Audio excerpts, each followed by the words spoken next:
Hello, hello, hello. Hopefully you're all having a good one, and welcome back to the channel. Let's close that. All right, cool.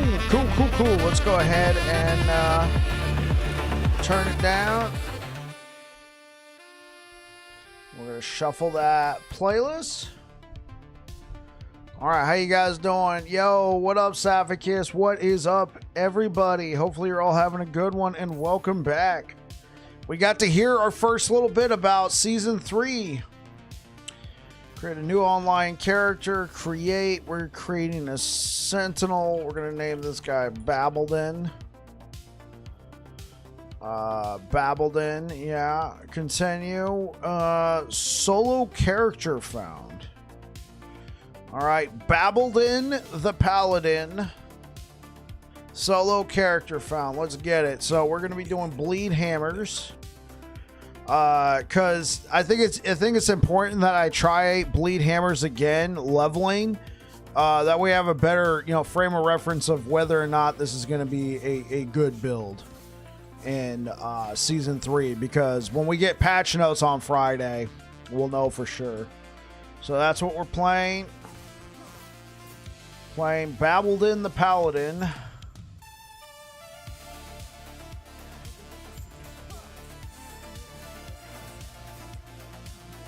What are you up to today, Saphicus?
For squirrels, now you're trying out Black Hole Sorcerer. Oh, that sounds like a good time.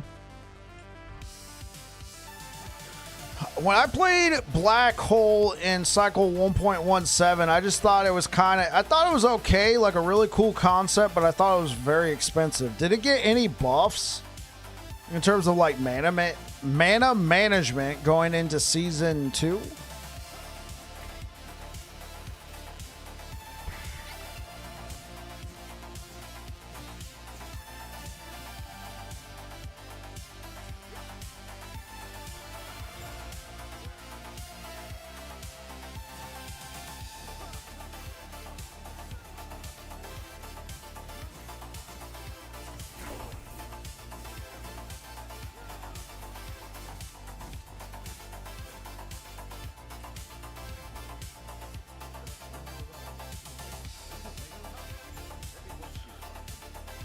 Okay, let's turn this down slightly. That was kind of loud. All right, let's go. Hey, so what do you guys think so far of the new reveals of Season 3 so far with the league mechanic? I described it to my wife and she was like, "Oh, Pokemon," and I'm like, I can't unsee that now. I'm like, what have you done? No, we're supposed to be fighting dinosaurs that, evolve over time, and you farm out the item. No, it's Pokemon.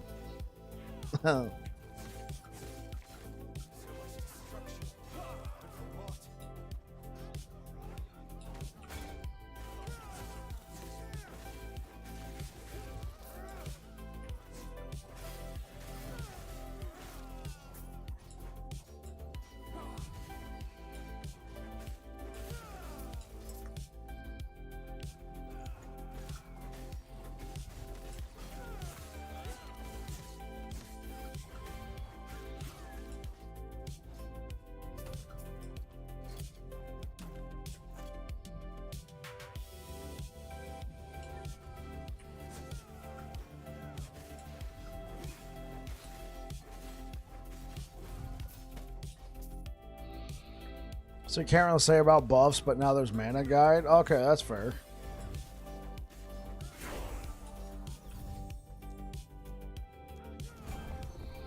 All right, so typically I try and grab the ignite portion. Honestly, I might just grab a two-handed. A lot of people are saying I should try this build with two-handed.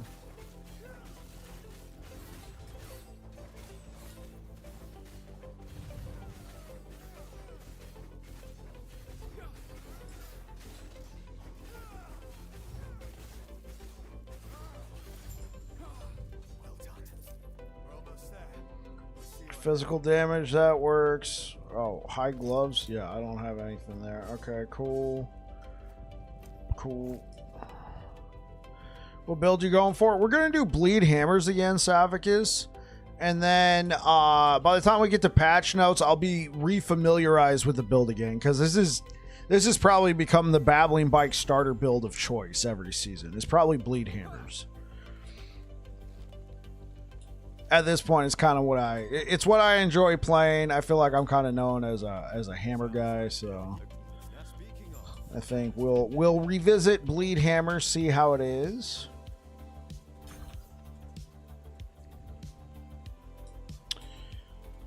Man, there's a part of me that wishes, do they have boots with movement speed? Please tell me boots with movements. Okay, I'll take that. Here, you can have that. Axe. Forest axe. No. My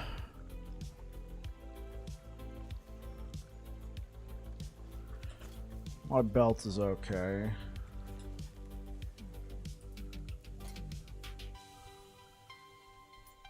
Boots with fur. Apple bottom jeans. Boots with the fur.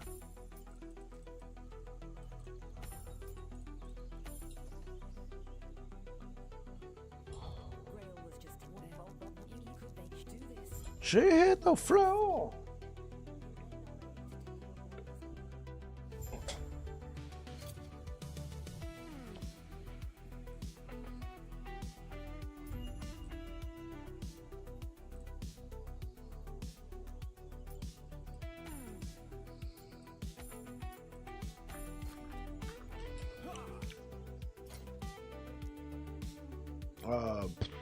Okay.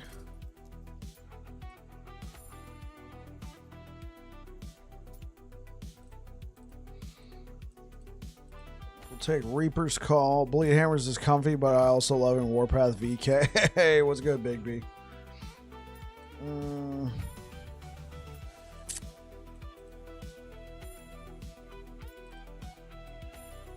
Yeah, there we go.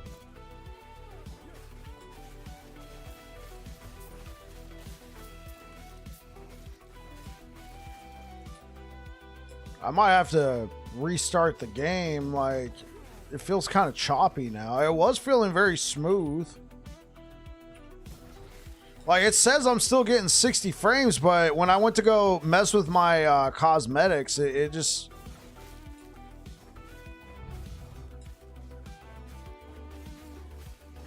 Oh, hey, what up, Aaron? Don't change anything. That's what so back in July, I changed my logo.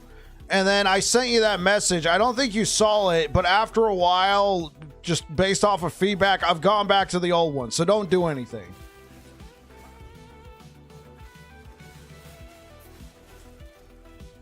Oh, well,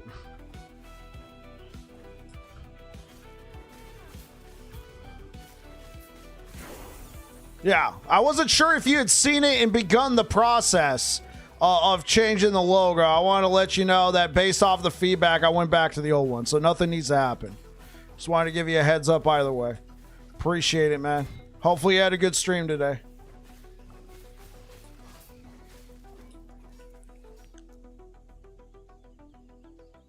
Chance to deal double damage. I want this. But the hammer's not returning is a no-go for me.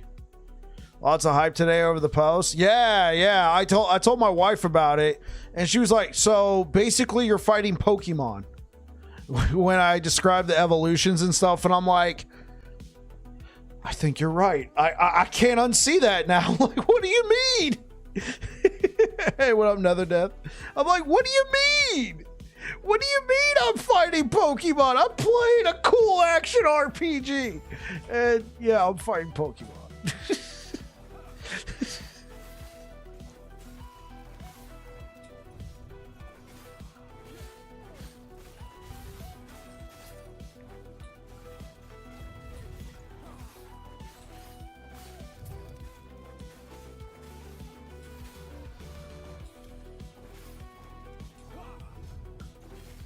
Will they change it in season 3? What's good, Nether? So in season 3, they're introducing some new mechanics. As for changes, like the only ones we know about are Lich and Necromancer, and even then, the changes are not very defined. We'll probably know by Friday. I'm hoping you're going to play Lich. I'm playing Sentinel. I will play a Lich, though. Aaron, I will play a Lich in season 3, but I'm starting off as Sentinel.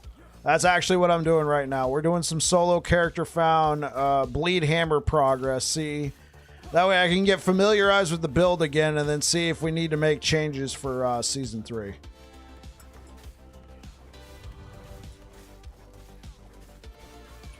But yes, I will play a Lich at some point in season 3, just like I played Druid and Marksman in season 2. Lich will be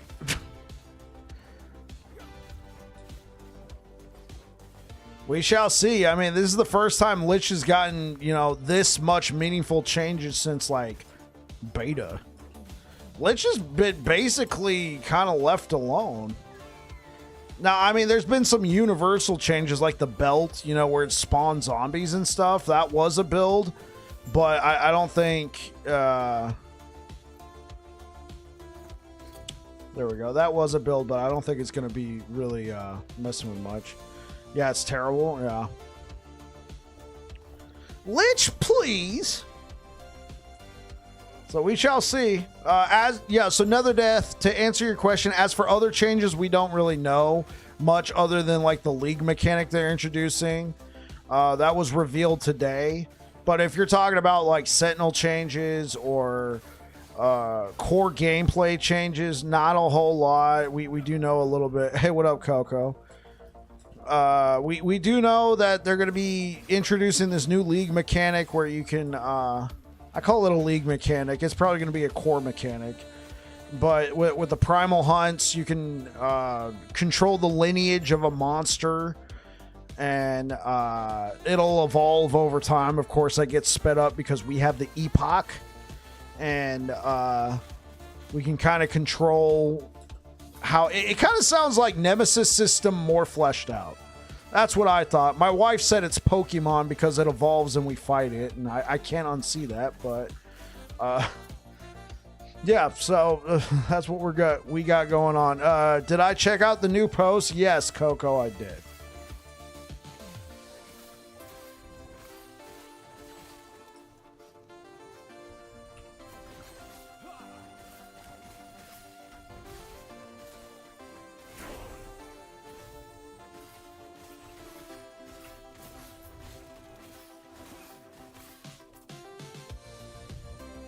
The Lich be a new Pokemon form?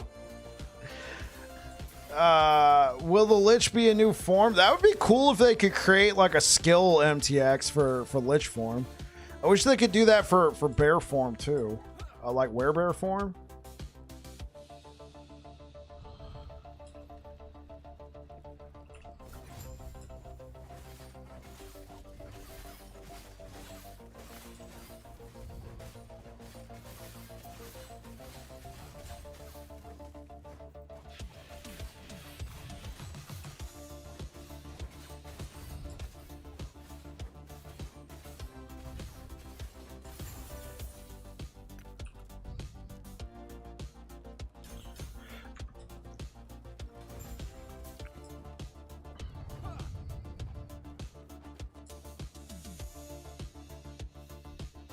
Oh.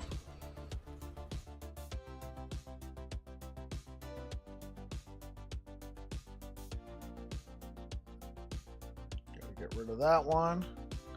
Thank you for the likes over on YouTube, guys. I do appreciate it. Welcome on in. Thank you for the likes. I probably know the answer, but I'm going to ask, what am I going to play first? You're looking at it, baby.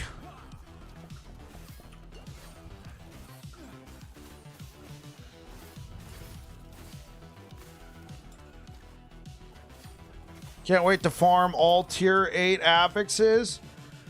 So I had some pretty good conversation with some people.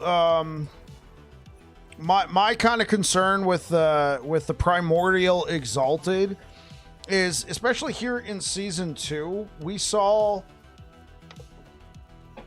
how powerful uniques were. Imagine not landing T8 1 triple exalt. Especially here in Season 2, we saw how powerful uniques were, you know, with the guaranteed slams. There was several builds where everybody was like all items were uniques. There was multiple builds like that. You know, no, there's still some builds with exalteds in there. They have their place. No. We will stick with this for now. So they certainly have their place. But there was definitely, uniques were very powerful. And my concern is, if we can only have one Primordial Exalted or one Primordial Unique, how often is that Primordial Exalted gonna be used? And then somebody also pointed out a good point. The Primordial Exalted, if you're jonesing for a class affix, could see a lot more use, because imagine having, you know, T7 is a +4 to a skill, right? Well, with a Primordial Exalted, you can, I mean, what didn't it say the range was going to be like 100-200%? Imagine getting like a +6 or a +7. I'll have to do the math on that. But imagine getting that wide of a range on a class skill. That could be huge for some builds, right? Imagine using that for like a Rive build. I feel like Rive is something that could really, a T8 movement speed boots, I could definitely see that. Though, I guess it'll have to depend, but that could actually bring the boot slot back, because I feel like right now, when it comes to boots, the Blood of the Exile boots are just so powerful. 30% movement speed guaranteed, and then, you know, oh yeah, let's use that.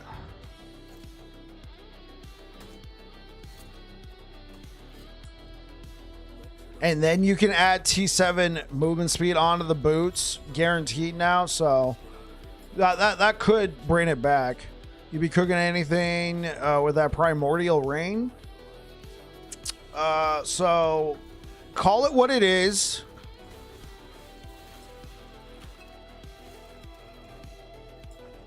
Who could have thought? Right. Okay, so call the Primordial Rain what it is. It's the Royal Reign of Grandeur from Diablo 3. All right, they just ripped it off.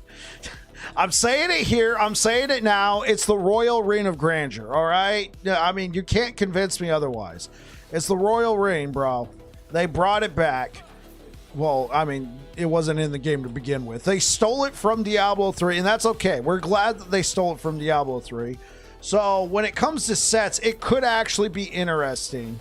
I could see a place for it, potentially.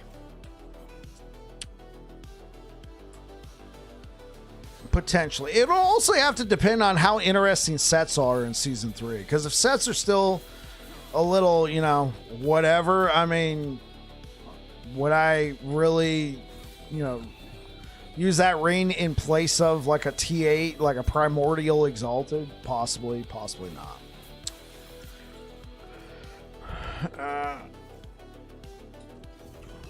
I was a bit concerned about T8 power creep, but it seems like it's limited to one piece, so it actually makes Theorycraft better. I wonder if everyone will just pick a T8 weapon. It really depends. It could, in theory, you know, make the weapons more interesting. The thing is, I feel like there's already so many good unique weapons in the game that can kind of suit multiple play styles, that I don't know if having a T8 affix for the weapon would be more compelling, but you know, potentially. I think sets are the same, just a little adjusted. Yeah, so the primordial like set ring might actually see more play later on down the road. Once sets are in a better place.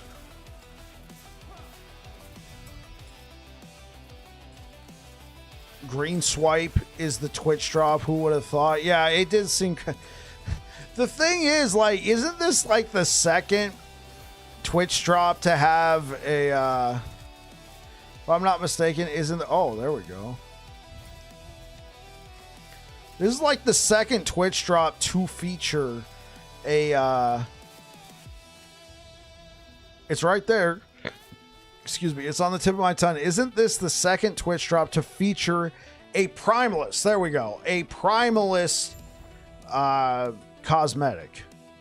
Skill cosmetic. I can speak English. Sorry, guys.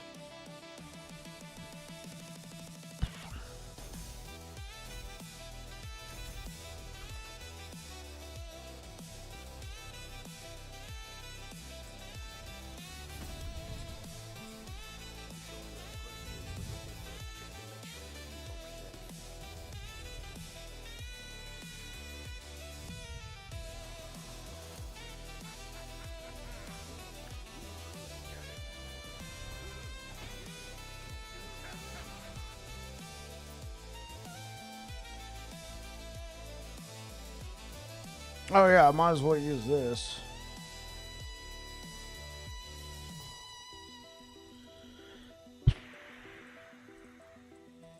Flamewalker evade, sure.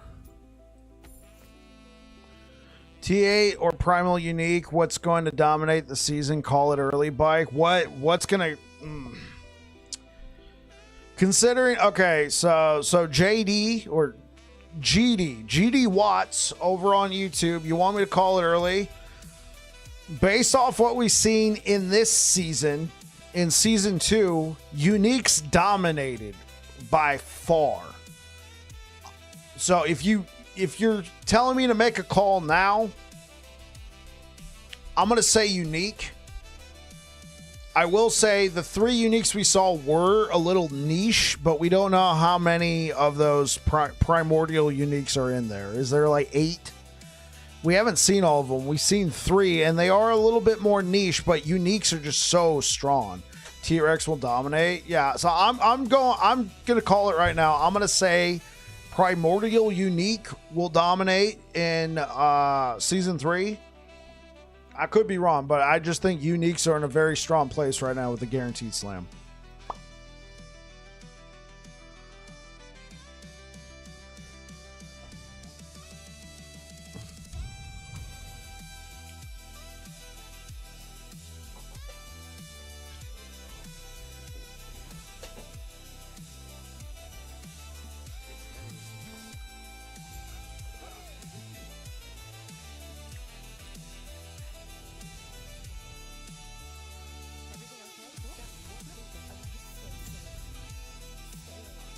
All right, I'm gonna restart the game. Many seem to be a reskin of existing ones.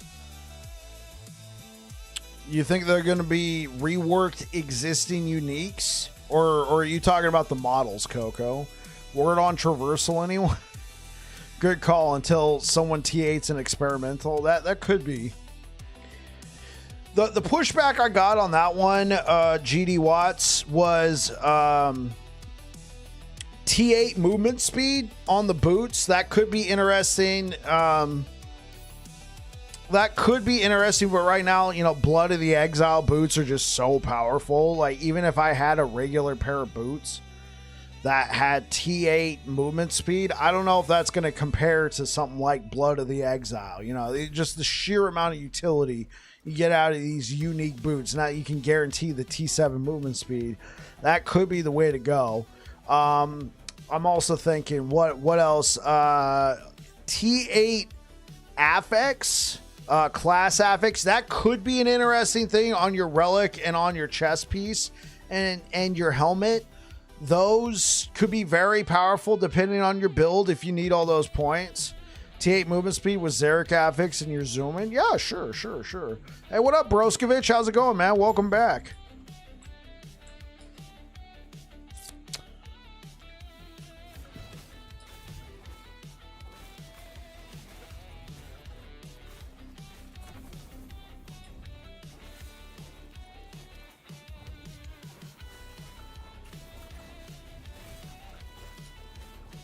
It's so slow. I'm good. Thank you for asking. I'm glad to hear it, man. It's so slow, chat.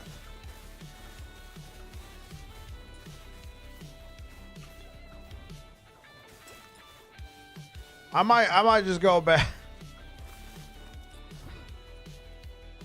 I mean, it is more damage, though. Don't get me wrong.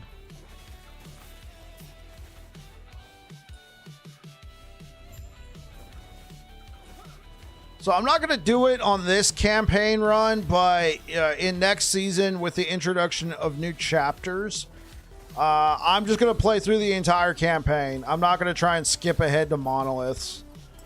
I'm not going for like some racing speed or whatever. I'm just going to play through the entire campaign and enjoy myself. That could be interesting. I probably want the bleed chance though.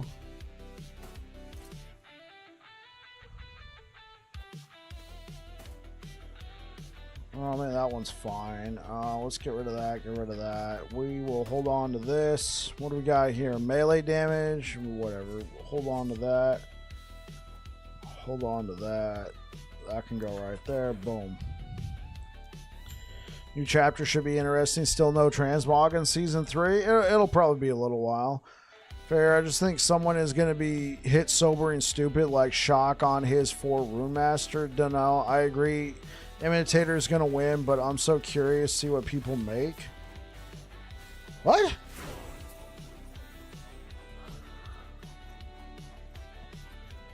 Yo, Blue Beyond coming in with the 5 months. Thank you so much for the prime time, bro. And welcome back, man. Welcome back. I'm looking forward to see what builds you cook up in season 2. Ooh, here we go. That could be interesting. In season 3, excuse me. Okay. Oh, but this does have chance to chill on hit. We don't have any chance to inflict bleed. Oh, we need 1 more point.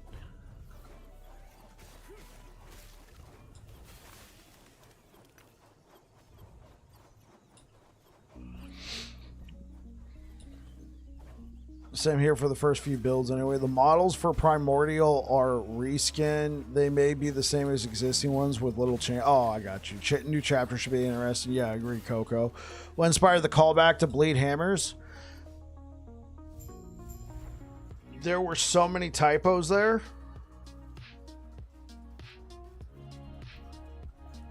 Yo, GD, what are we talking about? So many typos where? Like in the announcement?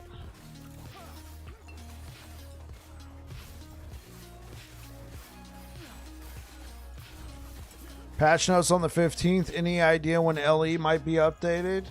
You mean LE tools? Last comment. Fair. I just think someone's gonna hit sobering. I see what you mean. Sorry. Oh no worries. No worries. You can only wear 1 Primordial Unique or 1 Primordial Exalted. That is correct, Broskovich.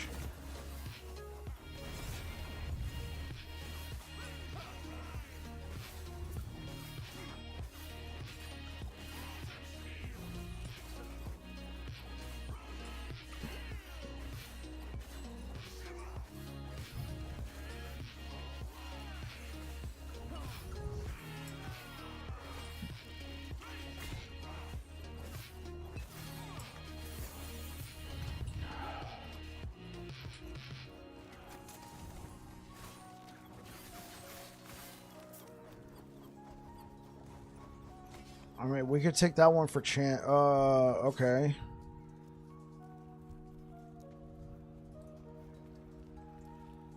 Do you think we can afford this yet? Alright. Extra projectiles. I'm hyped for Flay. Has synergy with Harvest. Yeah, it looks cool. I'm excited about that one, GD.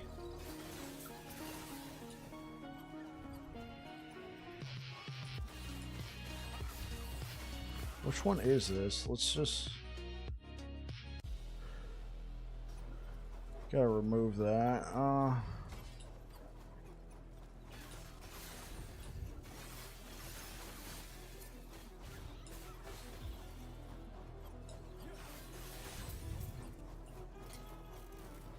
Bastard. Ooh, yeah, here we go.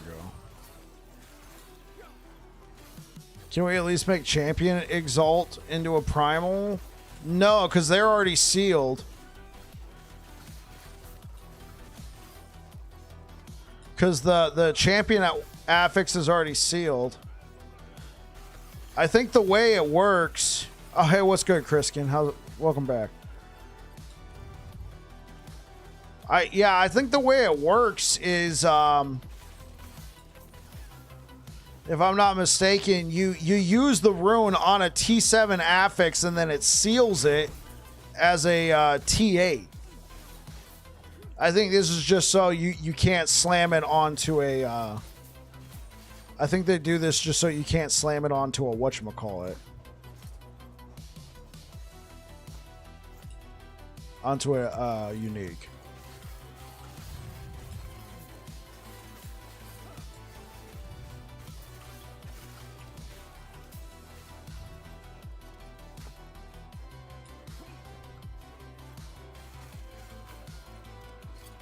What do we got here? Strength? Oh, I'll keep it. Primal Exalts have 6 affixes. Could potentially have 6 affixes.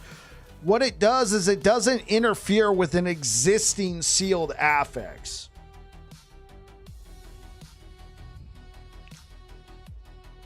That's exactly right. Stop it from having a Shattered World with T8. Right. It randomly chooses a T7, so if you have multiple T7s, it will select one at random and seal it into the second seal slot. Yeah, so essentially what we're getting is 2 seal slots on an item. You can already have a sealed affix on there, and then this will seal it with it, so you can potentially have 6 tiers of affixes on an item.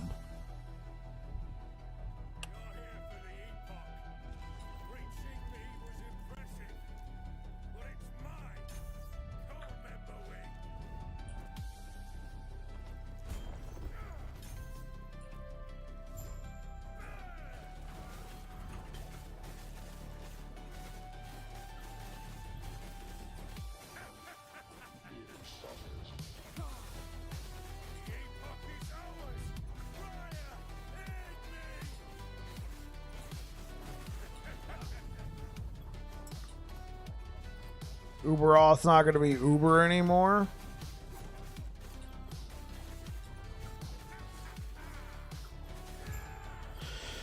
Yeah,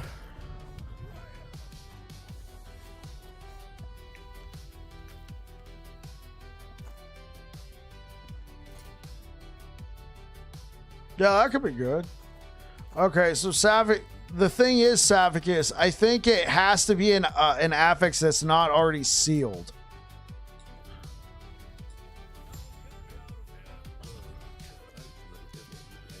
For it to become a tier 8. I mean, unless we ask the devs, we could ask the devs, can this also affect champion affixes? That's Nemesis just got crazier. It could, yeah, potentially.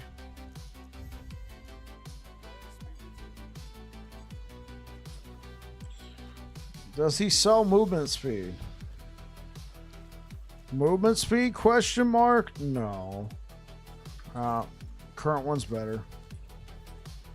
What's your favorite accomplishment in LE? My favorite accomplishment?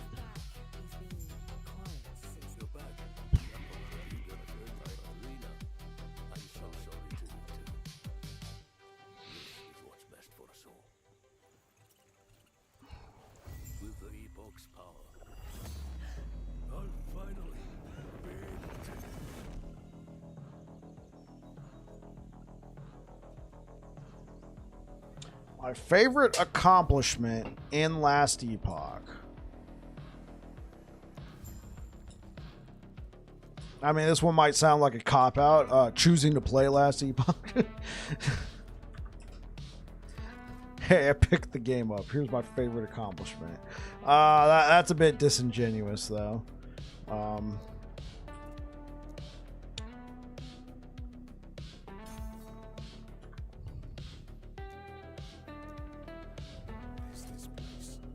Okay, so I think what I'm going to do... Oh, requires level 20? Holy smokes.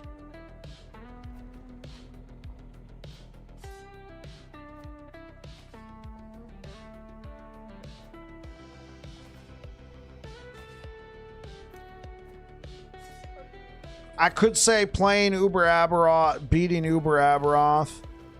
I feel like that's also a cop-out. I don't really know how much of an achievement that is. You got 7,300 hours. Yeah, like game time, I don't really think is much of an accomplishment either. I got over 2,000 hours in the game. I mean, that's cool, but then you're gonna run into somebody like Kriskin who's gonna be like, "Oh, that's cool. I have fill in the blank. You know, I have 7,000 hours." You killed Aberoth with a Smelter's Wrath build. That's always a good time. What's happening with my hammers?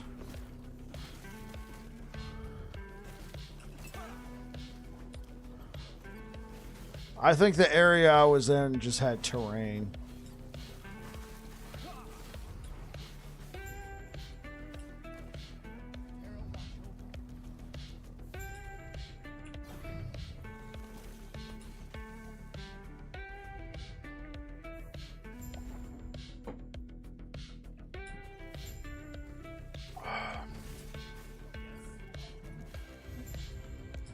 Have a great stream. All right, catch you later, Broskovich. Thanks for stopping by, man. Good luck on your Paladin tonight. Back to Bleed Hammers. Yeah, Tilron. I think somebody might have asked me why did I go Bleed. Oh yeah, Blue Beyond asked why am I playing Bleed Hammers that I never answered them. The reason why I'm playing Bleed Hammers is this is probably my most popular build guide. Also, this is probably going to be my Season 3 starter again. I like playing something very comfortable. So, considering that this is one of my... Yes, exactly. Considering this was one of my most popular builds, I'm going to be updating my Bleed Hammers guide. So, playing it again and then seeing the patch notes will give me a good idea of what you should do. And then I can include gameplay of the build as well as a playlist. It helps, you know, make a new leveling guide, Season 3 leveling guide once I have patch notes.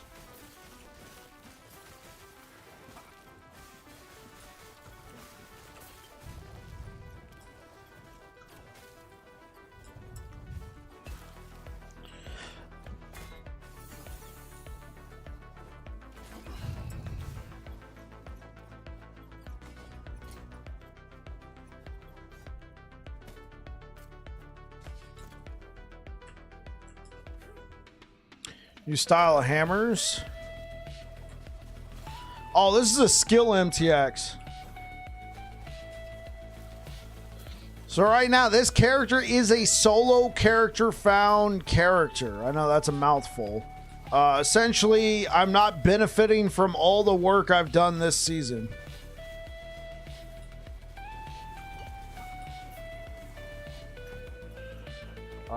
Chance to electrify on hit. No, thanks.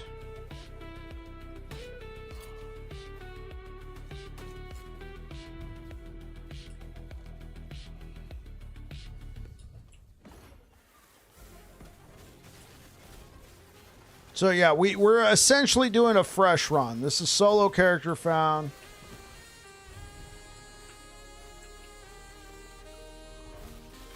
Do you think ForgeGuard Void Warpath with most points in VK tree could work?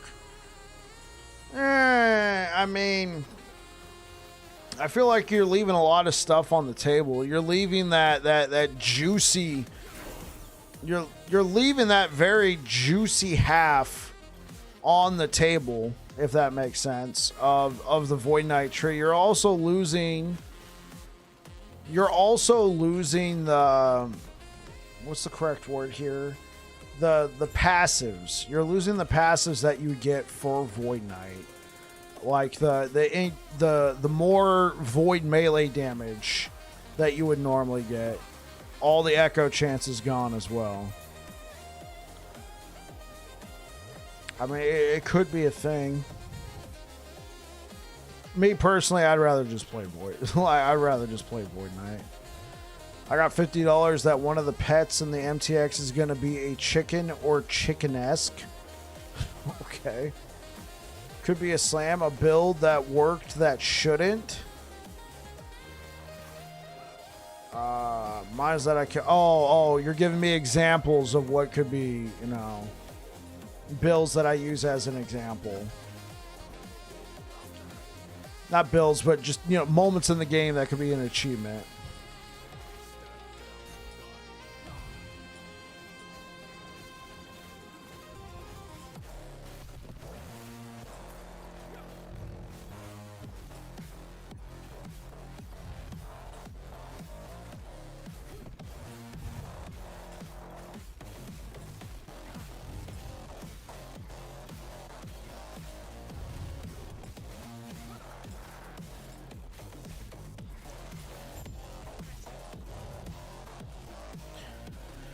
Just trying to find a good Forge Guard build, but they all just feel like 50% power of what Paladin or Void Knight can get. I think that's, you hit the nail on the head. They're all, you know, Forge Guard's essentially at 50% power.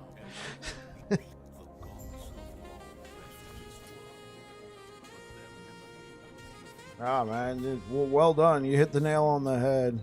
This is a tune. Yeah, what is this one? I called it Don't Give Up.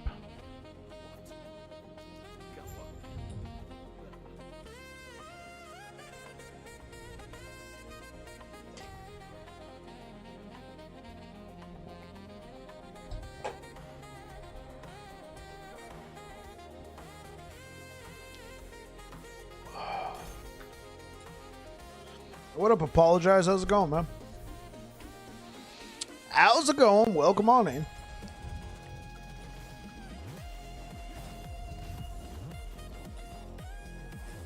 I won't give up. We'll keep searching for a Forge Guard build. This one was meant for you.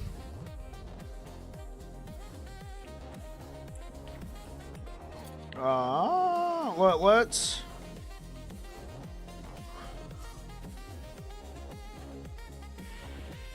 Yeah, not much I can do with that.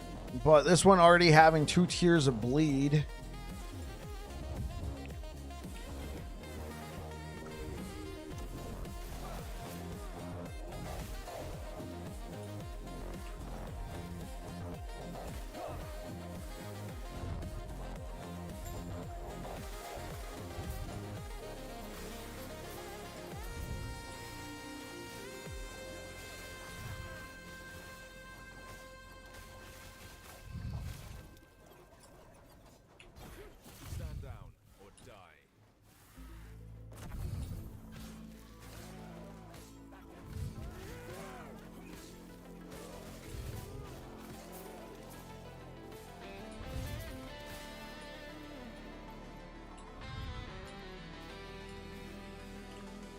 Multi-strike Paladin or Phalanx Javelin crit both do Abby. I'm a Forge Guard apologist. Okay, you know, Phalanx? You're talking about the weapon, right? That could be interesting. Phalanx Javelin Forge Guard.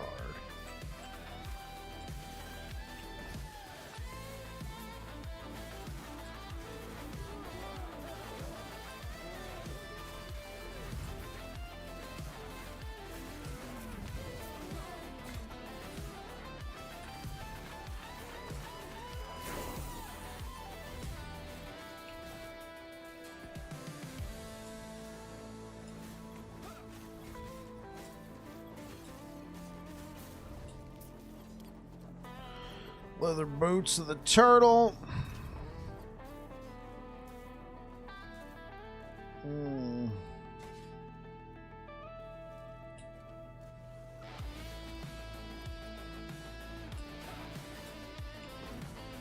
Oh, oops, wrong way.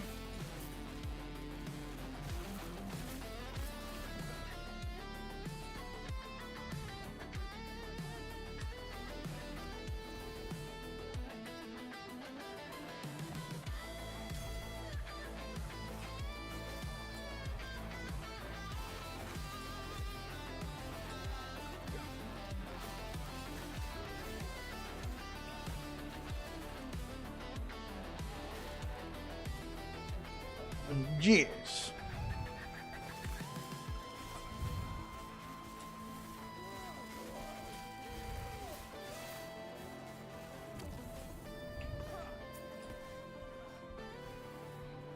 There's like a massive gap in build power needed. Wish we had more set difficulty bosses between Abby and Uber Aberoth. I do agree with you on that one, Saphicus, because killing regular Aberoth nowadays, like, cool. You killed regular Aberoth, right? Cool. And then if you killed Uber Aberoth, that's like, oh, what? Really? You know, you killed Uber Aberoth? Were you playing a bug build? You know, you start getting accused of cheating almost. Yeah, I killed Uber Aberoth. Oh, you're just playing a broken OP build, or, you know, you were cheating, or you might get somebody who's like, respect. But, yeah, I would agree. You know, having something more middle of the road.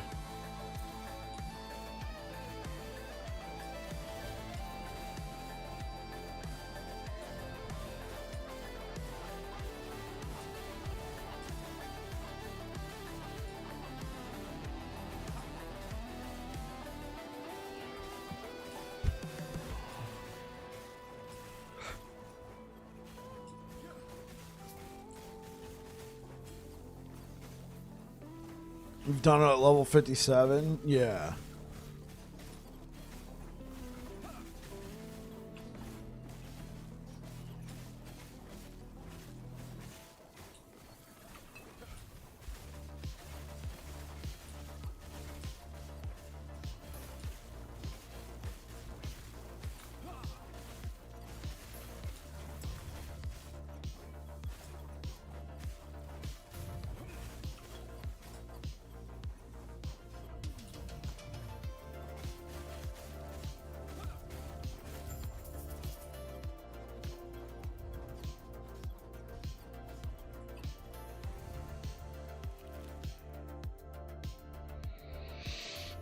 It's not gonna be a fun fight, but you know what I mean. Yeah, I know what you mean.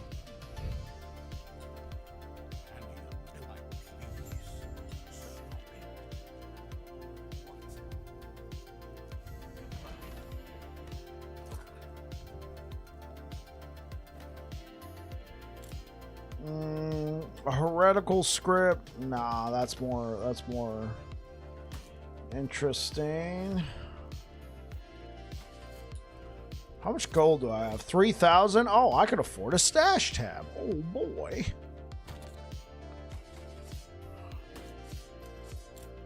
Throw that stuff in there right now. Like fighting a Terra herself. You want another Uber, though? I mean, another Uber would be fine, but more middle-of-the-road content first, please. I have 379 kills this season. I was happy that I finally killed Abby in last week of... Oh, you've killed Aberoth 379 times this season. And last season, you killed Aberoth in the last week of the season. Yeah, I felt like Aberoth last season was a good challenge. It was a good challenge. It was a good ethical challenge. It was a bit of a curve, but I thought it was a solid fight. I liked what they did by making it more entry level, but it is such a I'm not going to say a slap in the face, but it is like night and day, the difficulty spike going from regular Aberoth to Uber Aberoth. It's just, it's insane. Like, we could have a more middle of the road fight, please.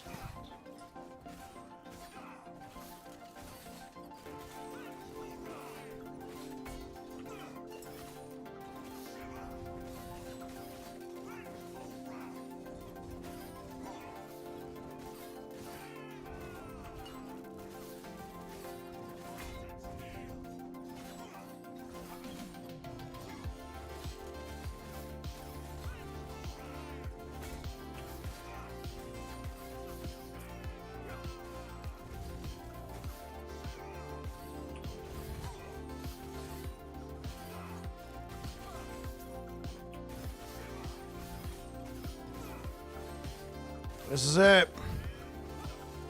Do I die or does it? Oh gosh. The nut stuff will get nerfed. Define nut stuff, Kriskin. Are we talking Sentinel? Because if you say Falconer, I'm not gonna believe you. How many times has Falconer been nerfed, and then it just goes out there and, you know, proves that, yeah, the class is, you know, a nerf immune. Now, if it's Sentinel, you know, there is a chance that it will get nerfed. Sentinel mostly. I think there's some outliers, but for the most part, I feel like Sentinel's in a good spot. But it does need some tuning. Agreed. I do agree with you on that point. It does need some tuning.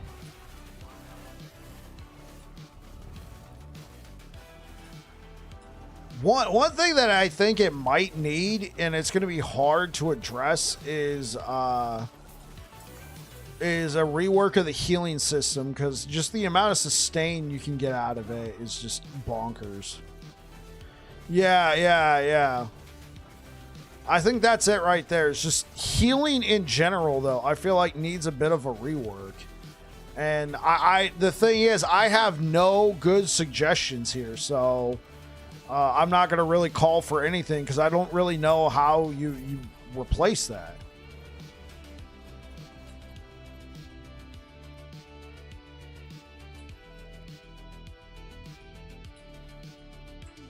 Oh, yeah.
I don't think I got this.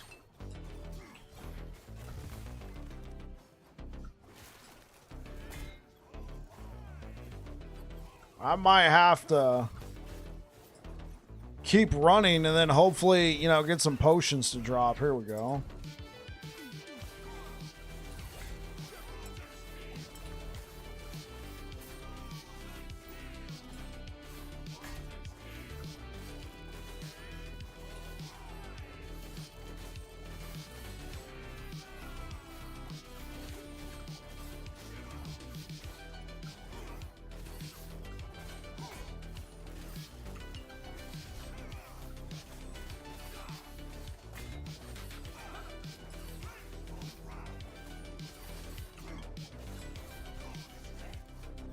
Okay. I think I got him. I got one potion left. So I'm assuming I don't misplay this.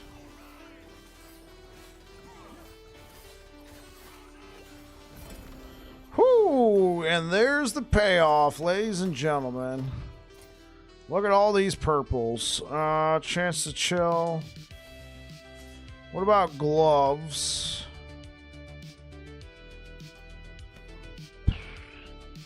Now this shield's actually pretty good.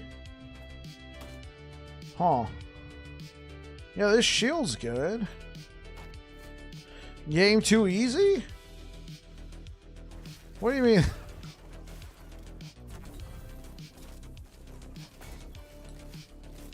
We also get the new unique, so there's going to be new broken stuff anyway. I'm going to let you in on a secret. There will always be new broken stuff anyway. There will always be new broken stuff. It will never end. There will always be something new.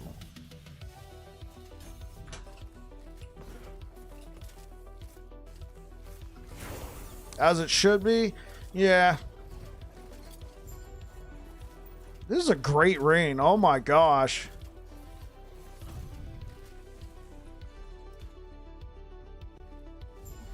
What can a Koff player do to prep for Season 3? Hey, what up, Mugshade? Do what I'm doing right now. Do what I'm doing right now, Mugshade. Play solo character found. Because you can't trade. You're going to be forced to use Koff. You can practice different strategies for leveling.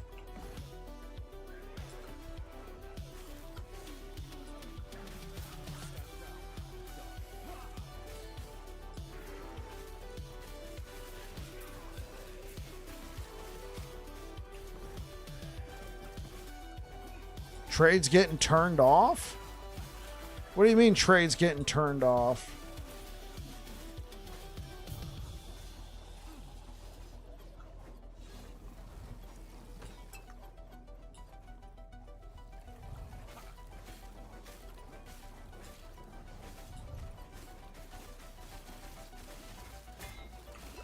Oh, no, you're fine.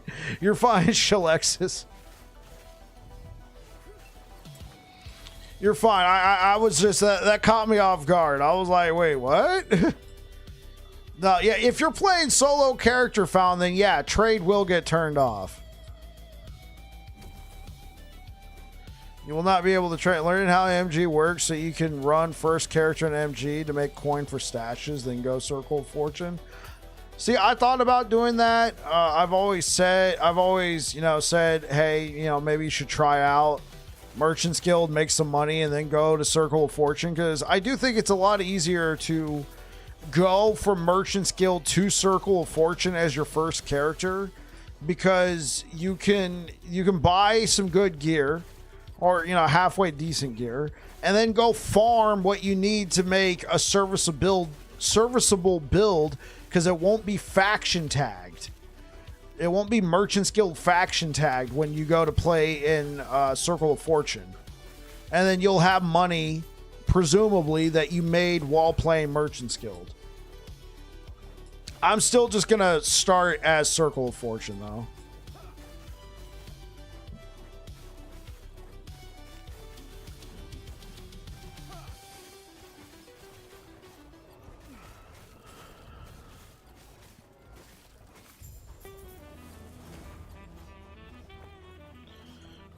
All right.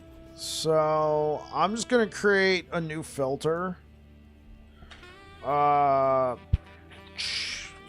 Bleed Hammer Season 3. Blood. Let's do that. Add rule.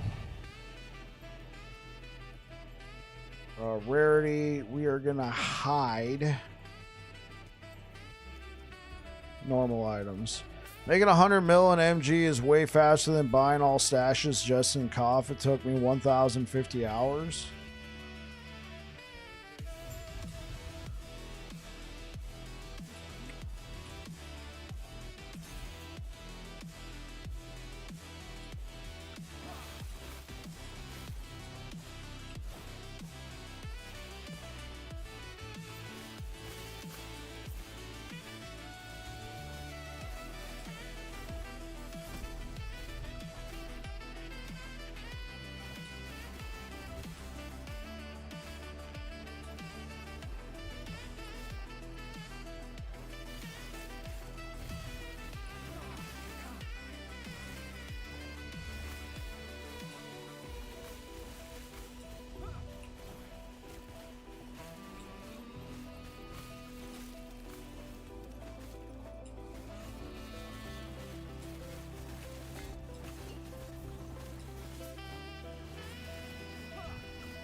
I'm a hoarder, and the goal to buy all 200 stash tabs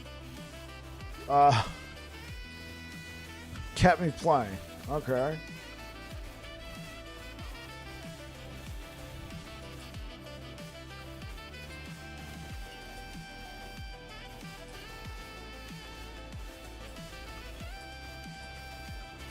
Come on, let me move. Thank you.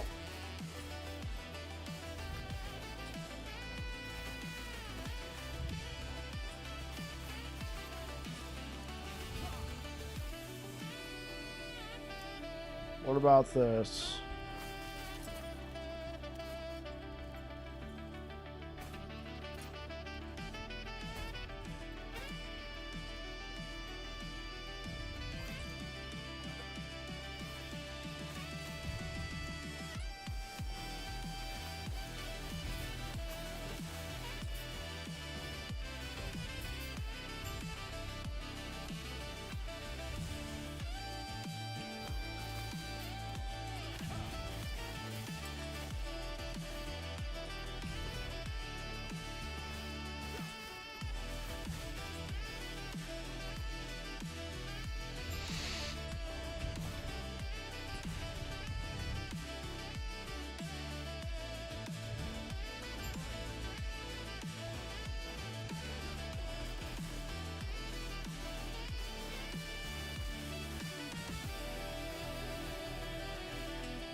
Yo, Bike, sorry I've been busy lately. Hey, what's up this R-Or?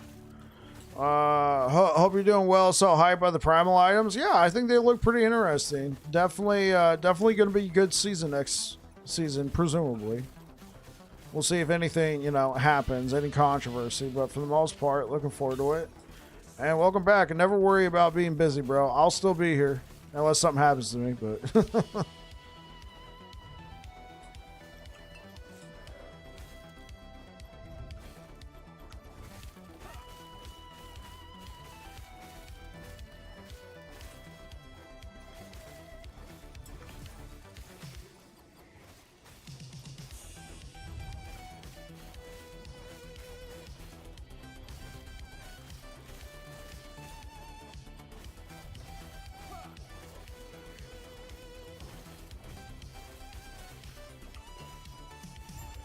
There we go.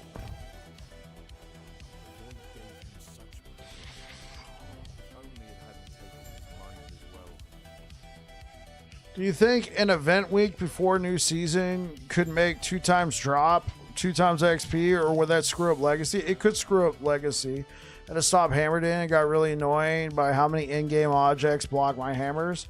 Yeah, that's true. That was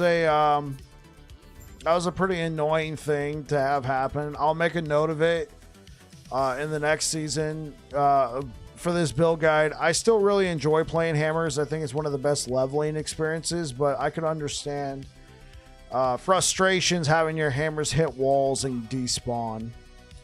Yeah, Savicus, that might screw up Legacy.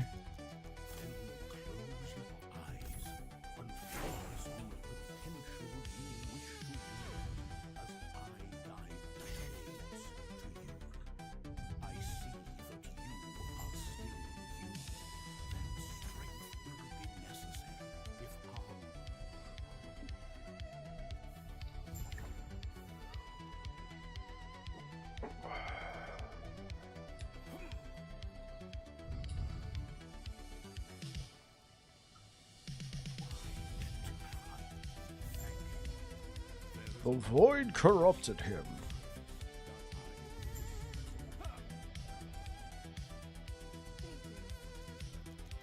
I'll keep an eye out. Accept your side quests.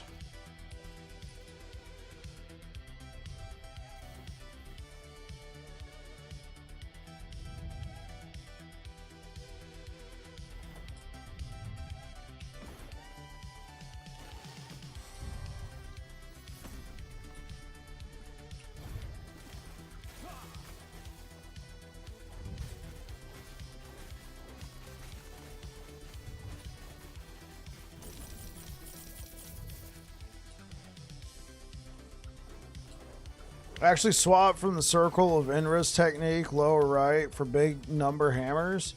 Oh, you swap two. Yeah, circle, the inverse technique. You swap from circle to inverse technique. Yeah, inverse technique is fine. Yeah, more direction with it. If you're trying to do some sort of ailment, though, I still recommend the circle. But inverse technique is it's pretty good. It's pretty good. I'm just gonna say that. Chain hammers could also be a thing. You know, they go out and they chain. I found them not as useful for something like bleed, but they're very good for time rot. Definitely understand that. Yeah, agreed. Agreed. What is this? Damage over time, chance to ignite on hit. Yeah, I think I'm going to have to go with this.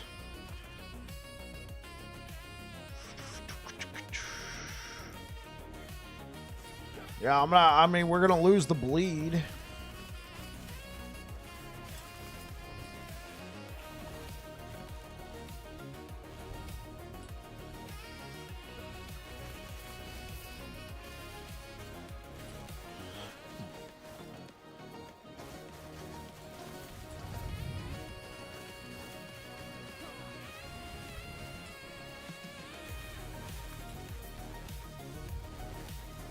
All right, just dropped in on break, going back to work. Have a great night. I appreciate it, this RR. You take care, man.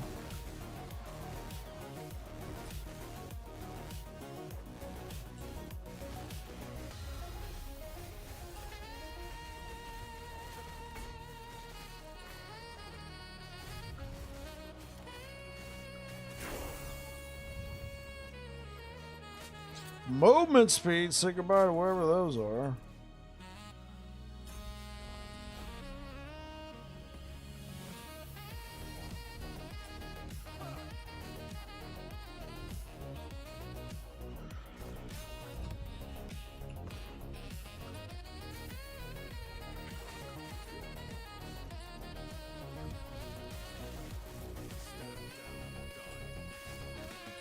Oh, I am not level 20 yet. That's right.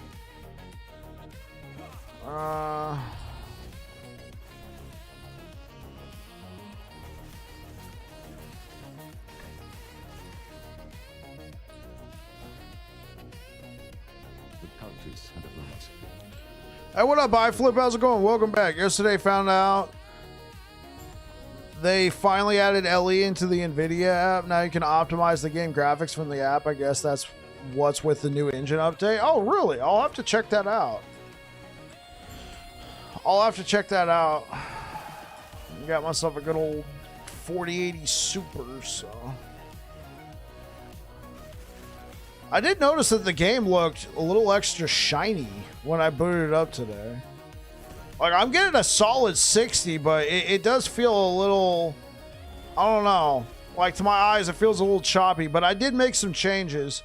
I was playing a ton of first-person shooters over the weekend. You know, Battlefield 6 dropped, and I had the refresh rate on my monitor set to 165, and my computer can hit it, but it was just, I mean, it would just get very hot in here. And so I wanted to still maintain VSync just so it'd be buttery smooth. So I went into Windows and changed the refresh rate on my monitors from 165 to 120. And that made it a bit more smoother on the first person. I'm guessing maybe even though this is capped at 60, it looks a little different, the frame rate to my eyes. Now, I don't know if you guys are going to be able to see that because of, you know, streaming, but it does feel a little slightly choppy, if that makes sense.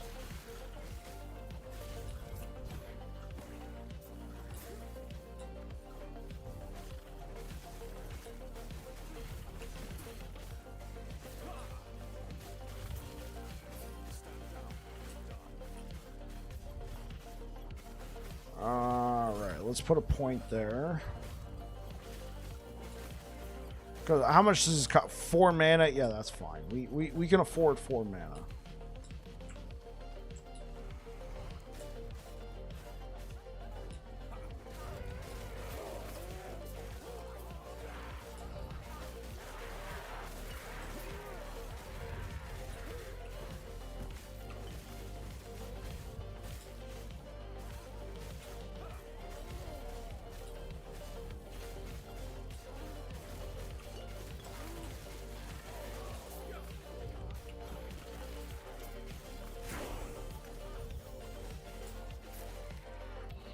I had to change my second monitor to lower hertz because sometimes my computer turns on and stays choppy till I reset it. Really? Huh.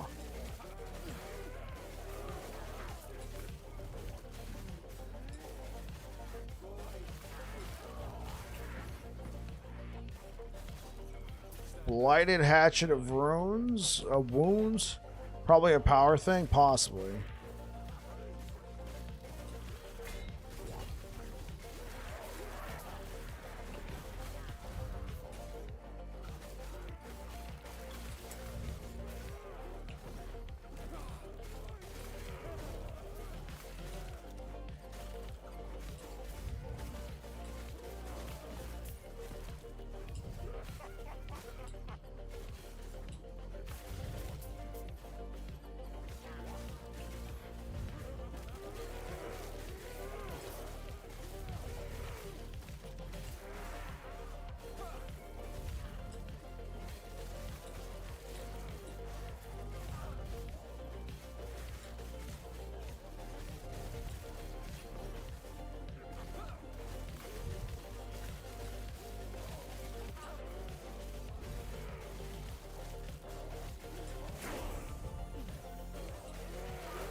All right, we got 20 points. So we're going to try and get 5 points into Weapons Master. I think this is very important. So you can get the chance to bleed.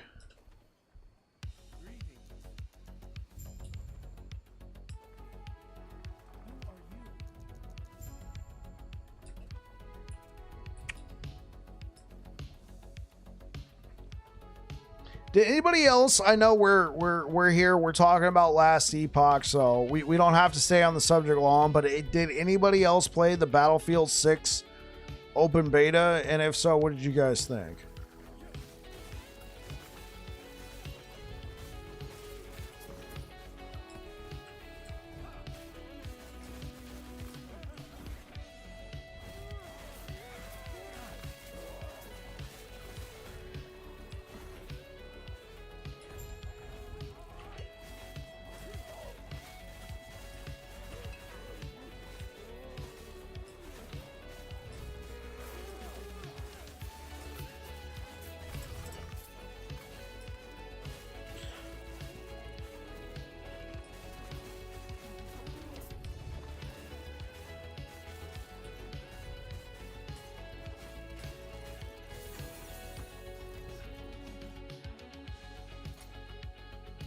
Cultist Chopper.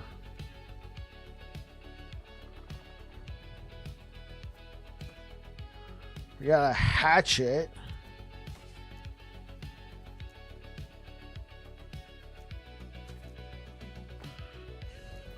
There we go.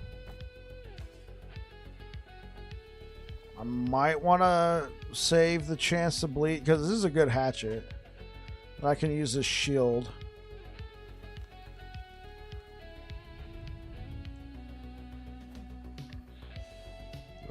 We can put that there. No, but I watched some and it reminded me of Bad Company 2, which is good. It played very well. It played very well. I liked it. I didn't record anything or upload anything, but there's definitely, there were some moments I can't play on my computer, does not support secure boot without updating my firmware. Just to let me know, kernel monitor me for cheating. Never cheated a day in my life, so screw that noise. Yeah, they're pretty heavy with the anti-cheat. Pretty heavy with the anti-cheat, but it was very fun. It was very fun. I thoroughly enjoyed it.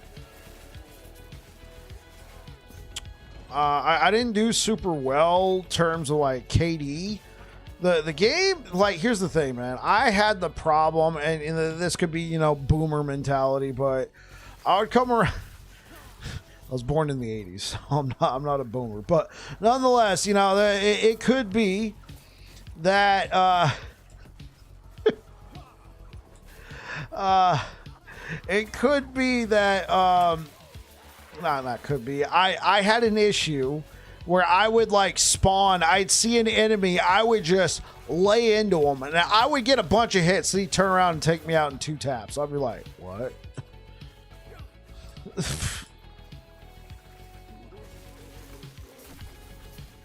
Now, I'm guessing headshots are a thing. I was just, you know, aiming center mass. It feels like, you know, definitely if you're aiming center mass, it feels pretty, what's the word? Oh, this could be good. Chance to, nah, I'll just leave it. Nah, take it, take it, take it. Yeah, if you're aiming center mass, unfortunately, it feels like your time to kill is a bit longer as opposed to just trying to get a headshot. But here's the thing. I would typically finish top 10 on points. Because I would, I'd be playing the objectives. I'd be capturing points. I'd be throwing down med packs. I'd be getting revives. I even got a couple kills with the paddles, and it was all by accident. It was like out of a slapstick comedy. I'd be running in to revive a teammate, and then an enemy runs out of nowhere, and I was like, and then I got a kill for defibbing the enemy.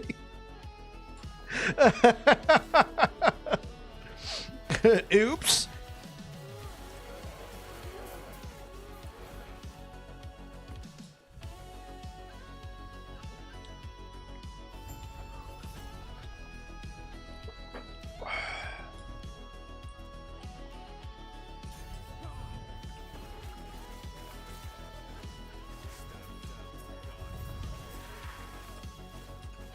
There's one match where I switched to engineer and I kept this one tank alive.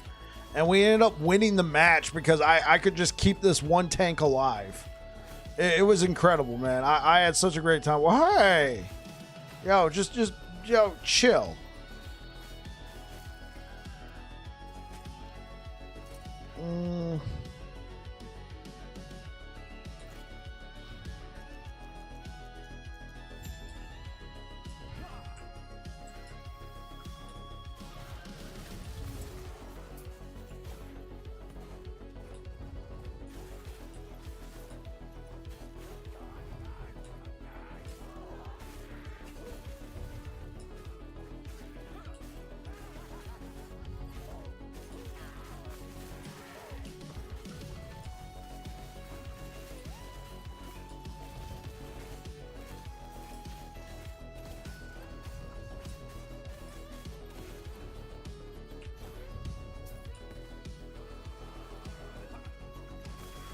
Hammer effect is sweet. Hey, what up, Jesse? How's it going? Yeah, I do like this. I do like this pack.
I was playing on minimal settings all this time. Now after optimizing, it looks so much better.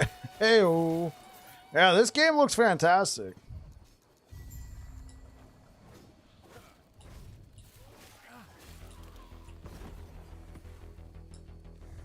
And still 60 FPS, 0 stutters. Yeah.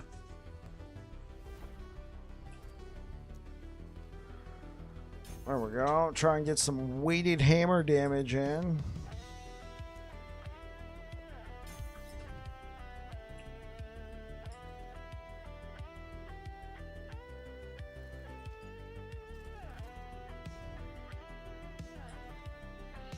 You prefer Shield Rush over Healing Hands? Well, right now I don't have enough points into Paladin to take Healing Hands Traversal.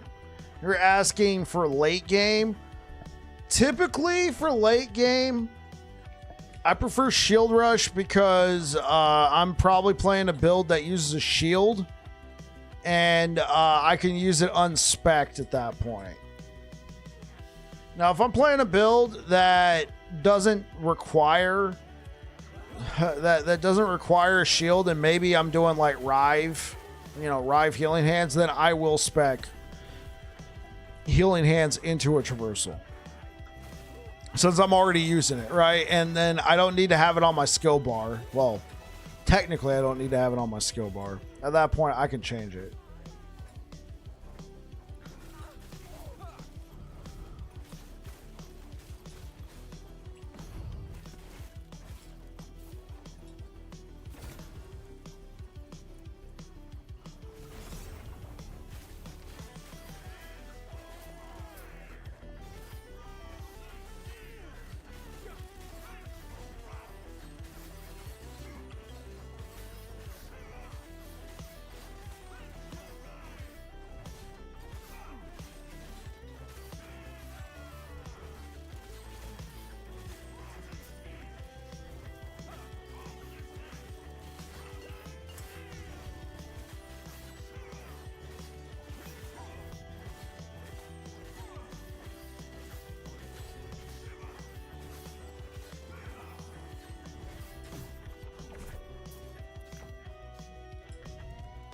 Haven't done this in forever. Warlock leveling kind of clean. Yeah, Warlock leveling is sick. Alright, Flip. I like it, man. The moment you get Chthonic Fissure, it feels cool. It feels good.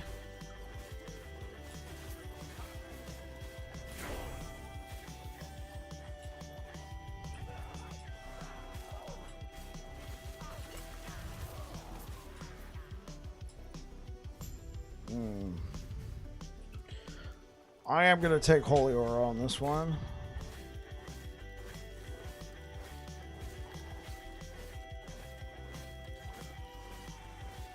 Please don't kill me.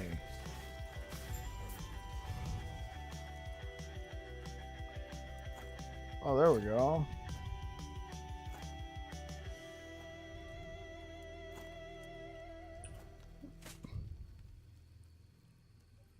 Can we just level this? Oh, there we go. Can we just shatter this?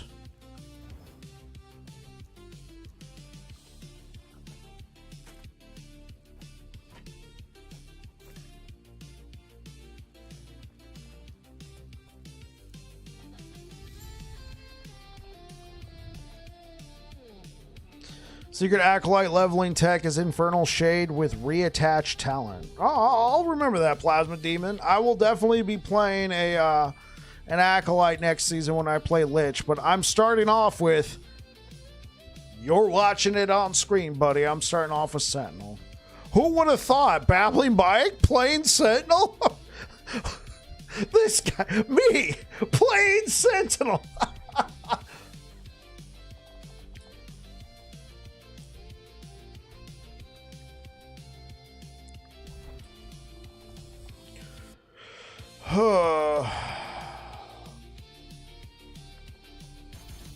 Yeah, we'll do that.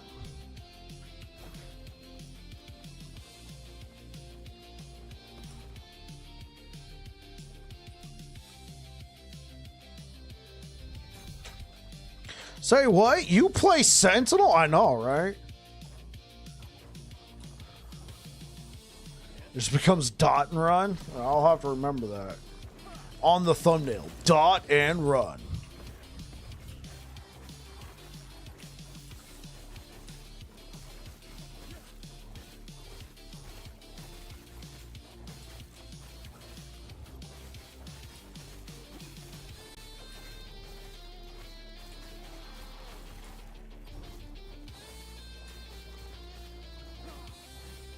I hope they don't nerf Judgment Paladin.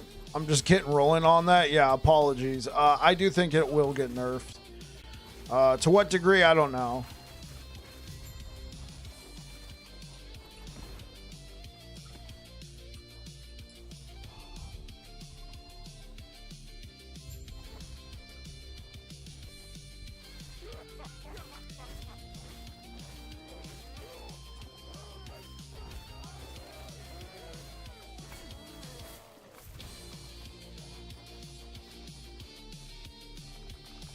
The perma cleanse is the craziest part, to be honest. It trivializes Uber.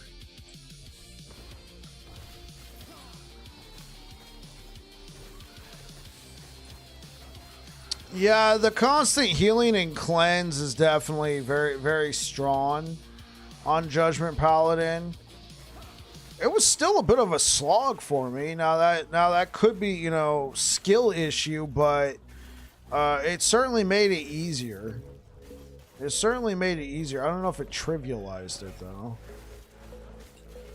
Like, I still had to, like, study the fight, learn the mechanics, though I was able to bypass a couple of the mechanics. It lacks DPS, right.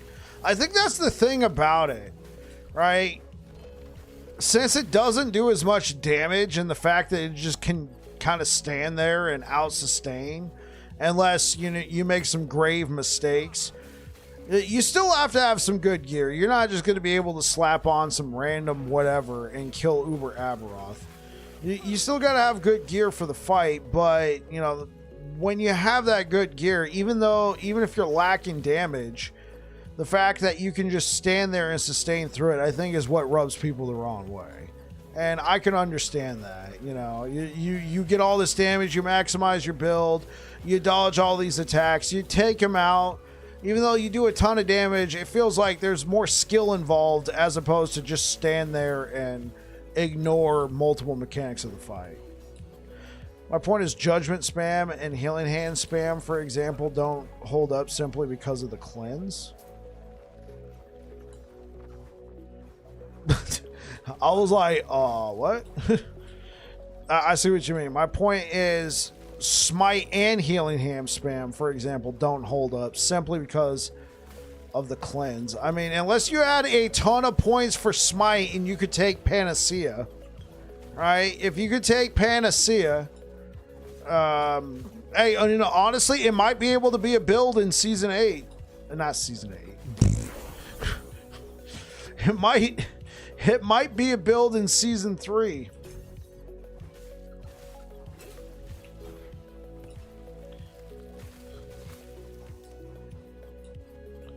Come on, Season 8. I know, right? Yeah, we're planning for multiple seasons out. For Season 3, isn't that Divine Bolt's way? I don't know what you mean by that, Saphicus. What I'm saying is, with the new Primordial Exalteds, if we can have an Exalted Relic with a T8 Smite, right? A T8 Smite that, and now you have, like, you know, +6, +7 even to the skill. Like, I'm not exactly sure how the math is going to shake out on that, but let's just assume +6. And you got a few extra points for Smite. In case you guys are wondering why I keep talking about Panacea, it's this. Panacea. Chance to cleanse, 6% per point, up to 30%. If you had 5 points in here, you could get a lot of cleanses. T8 to skill sounds broken. You didn't even think about that? Hi, how's it going?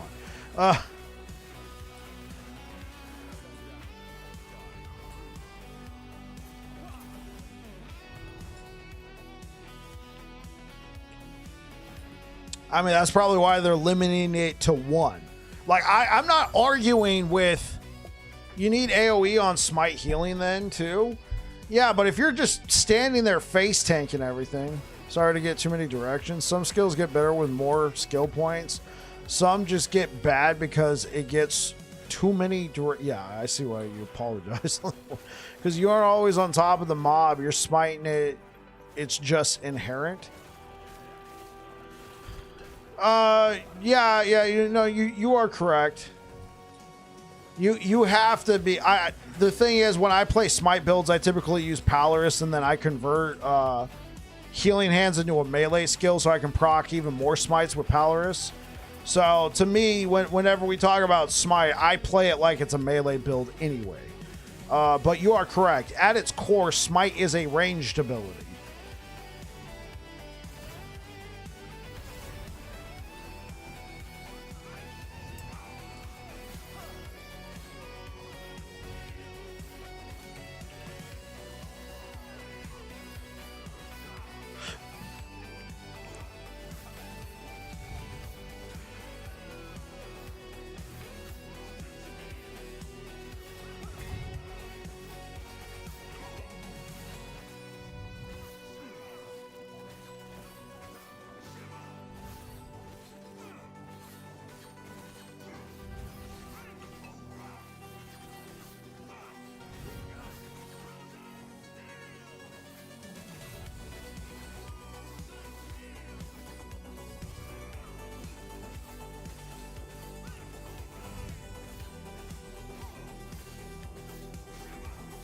Paladin isn't fun, just feels bad. That's a take. Oh, okay.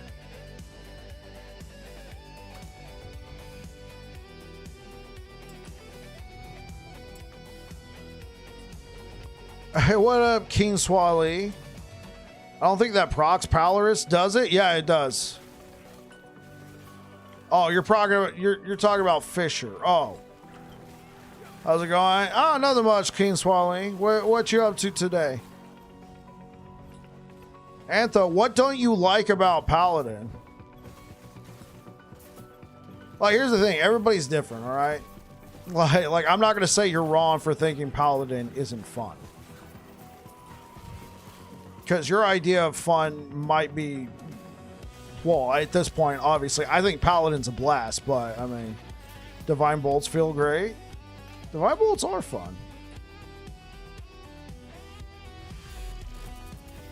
Yo, Glaive Assassin, thank you for the follow.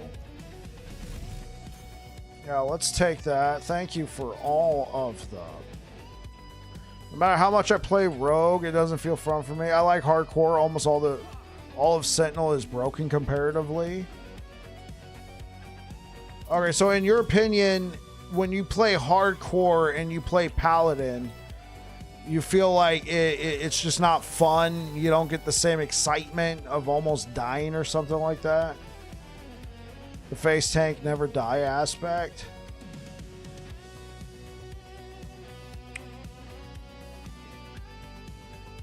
Well, I guess it also depends on how you build the class. Right, of course you're going to optimize, right? You're going to optimize. You're not just going to run out there naked.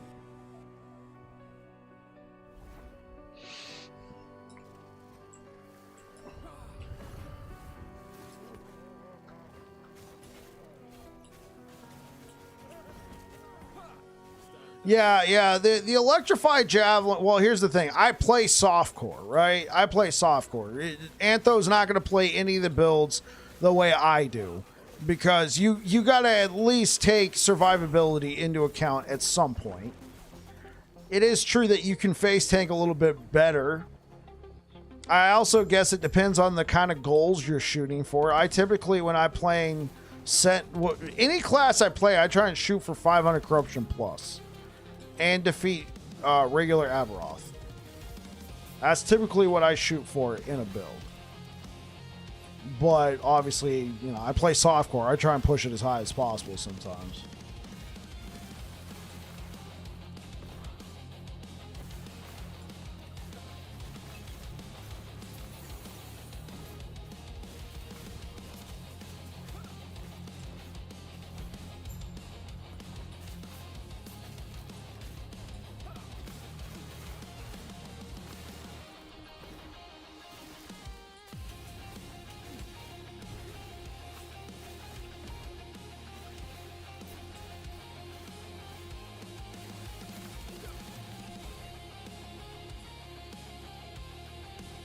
Watching me play Hammerden makes you want to play. Hammered In is definitely my favorite leveling. My favorite leveling experience. It should be decently tanky comparative to other classes. That's the identity. Is it overtuned a bit right now? Well, that's the thing. Sentinel used to be... Well, here's the thing. Sentinel's always had a high floor. I'm going to sound like a broken record right now. It's always had a high floor. It always felt great, but then it got to a point where it was just squishy. You would be almost getting one shot. I think it's the endurance. Honestly, I think it's the endurance threshold changes, essentially. But with the health increases and the increases to endurance threshold, that make classes like Sentinel now feel immortal because you're getting that damage reduction sooner than you used to. Because if you looked at my gameplay from last season, especially when I was playing, 700 Corruption, my health bar would be doing this. This season, I agree. Yeah, I can face tank a bit better with Sentinel compared to other classes, but I think that's because of a few changes with like the endurance threshold and stuff like that. They might revert that. That might get reverted. We shall see what happens. We will get patch notes on Friday. Healing Hands being used a lot. That's true. That offered, you got that 10% DR to different to Void and Necro. Let's take more of that. Rogue should never feel like Sentinel for defense. That's what makes classes unique.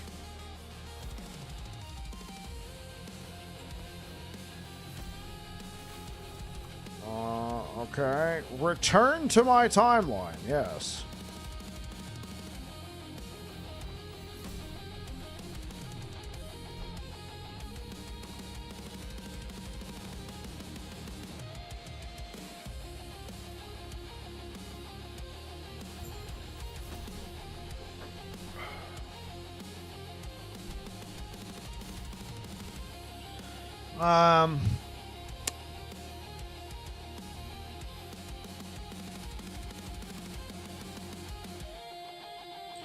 Rogue's still too squishy though. Yeah, I definitely agree, but the gap seems massive.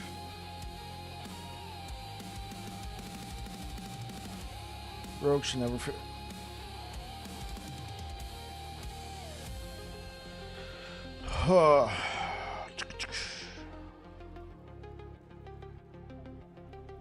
I'm not gonna put 10 points in here yet. I feel like we're doing okay.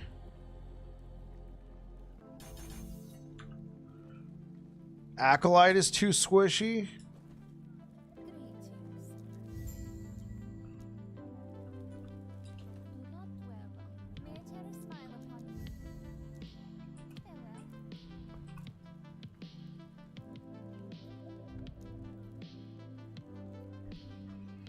You can't get into Acolyte lately.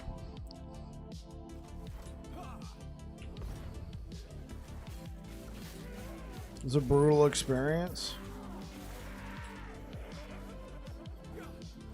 Where are you going with this run? Hey, what's good, Jesse? So beginning of season 2, or right before season 2 launch, I put out my Bleed Hammers build guide. I still stand behind it, but essentially I think I'm going to be playing Bleed Hammers unless it gets nerfed into oblivion. I'll probably be playing Bleed Hammers personally every season. So I'm going to put out a build guide for a Bleed Hammers season 2 starter, a season 3 starter. And I'll know more about the build when patch notes come out. I'll also be able to say right off the bat, unless it gets fixed, the hammers despawning on certain objects, especially in walls, might be an issue for you. I still think it's one of the smoothest leveling experiences that you can play on Paladin, but on Sentinel. But I mean, Sentinel's got a lot of good options right now. We shall see what happens. I do think, personally, that if anything's going to escape some sort of nerf hammer, it would be hammers. I think hammers are in a good spot. I don't think they're super OP. I think it's still a very smooth leveling experience. Obviously, the walls could be a major issue. for you, and certain woven echoes can be a major issue, but we're gonna have new content in the game, so I'm not really as worried about woven echoes and stuff like that. So ultimately, I stand behind bleed hammers. I think it's a great leveling experience, and I always have a good time. Used to be worse for hammers. The despawn from being a meter up or down was rough. Well, okay, how far back are we talking, Kriskin? Hey, what up, Akingus? Hey, man, is there any way to get Rune Prison Complex fast? Okay, you're gonna need to break that down for me, aka Genius. Like complete it fast, like blitz through it fast, or get the woven echo. I'm old, remember? Or are you talking about getting the woven echo?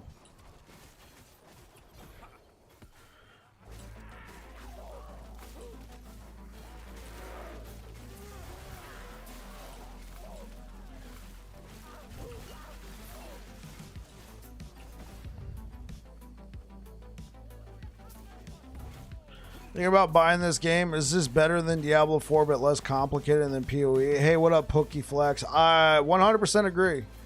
You don't have one, just spec the Tomb Mage's top of tree. Yeah, go for that. Listen to iFlip. iFlip's a G.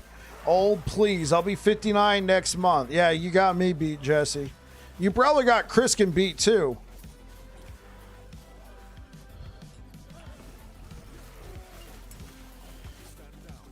Yeah, Pookie. I do. Pookie. I know it's probably pronounced Pookie, but just... Yeah, you're 48. Yeah, he's got you beat by 11 years, man. And you got me beat by 11 years. I'm 37. It's the rule of 11s.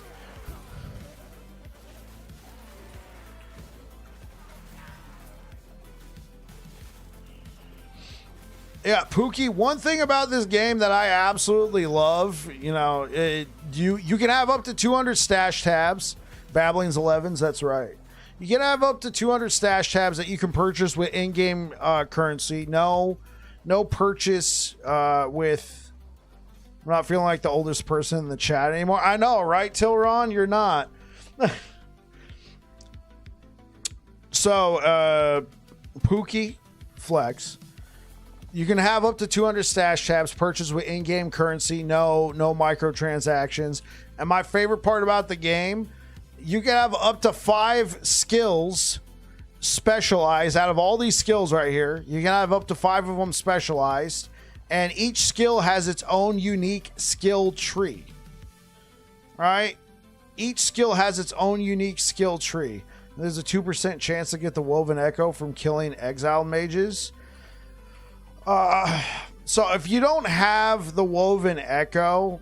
I don't think I could show you because I don't have the Woven faction on this character. This is a solo character found run. There's one where you can get Woven Echoes for killing champions and have like a greater chance of them dropping after killing champions. That's how I got a lot of my Woven Echoes on my first playthrough. I just increased the champion spawn rate and then made the champions have a chance to drop a pile. And they're not kidding. A pile of Woven Echoes. You can, I mean, he might not have it, but you could also check... Right, yeah, I think you can get it from anywhere. Unless I'm mistaken on that one, Genius. I might be off on that one.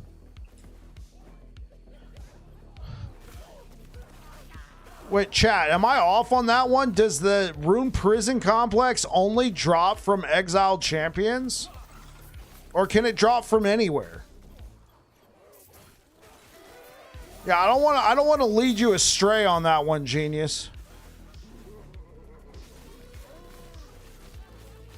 Just images, if I recall. Okay, yo, Genius, I might be feeding you some false information there, bud.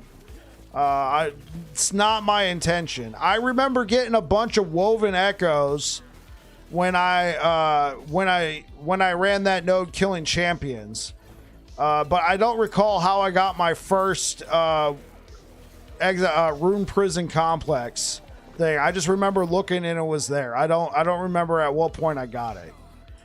I assumed I got it from the champions, but if it only drops from the mages, then best of luck. You could try talking to the dude. You could try talking to the dude. What's his name? You know, hey, what up, Glassy Bear? You can try talking to the dude and see if he's selling it at the moment.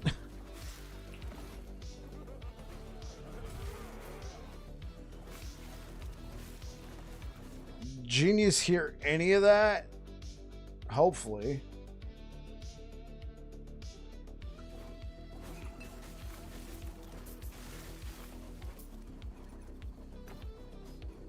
Wait, what?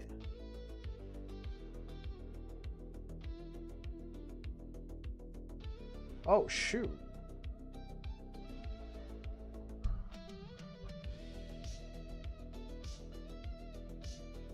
It is a job from exiled. Wait, what's going on?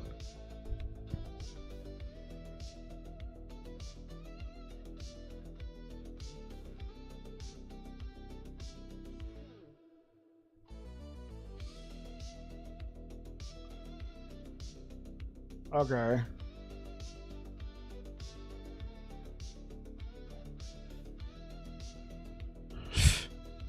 I got you.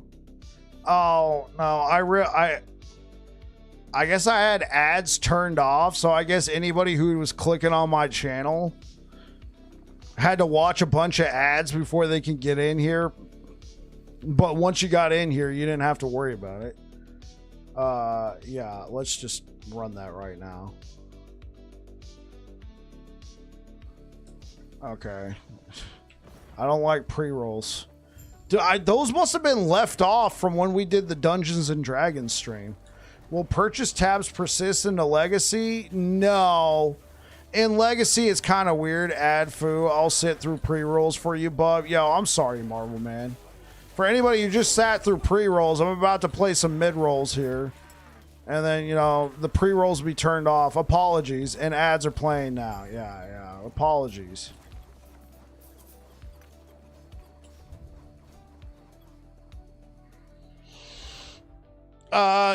So Jesse, what happens?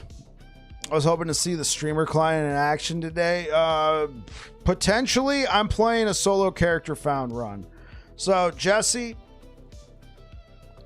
what happens is your tabs go over to Legacy, but they get put into their own category and they become remove only. You can only take items out of them. You can't, they don't get like combined with your existing tabs. It's a weird system.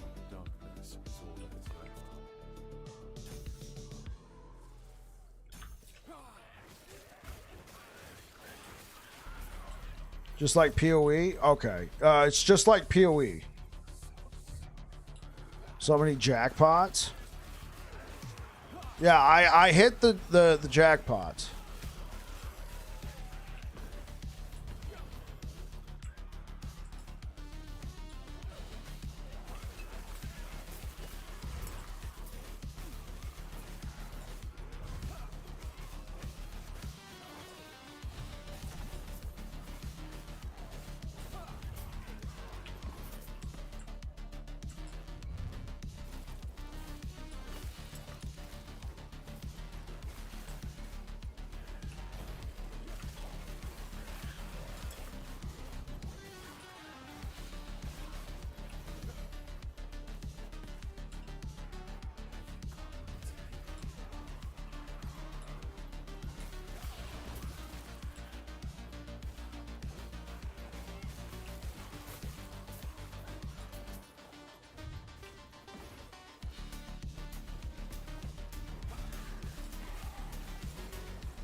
Ho.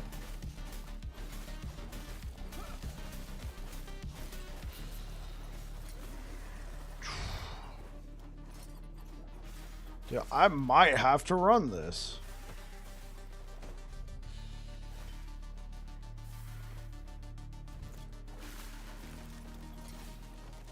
I low-key might have to run this. What do we got here?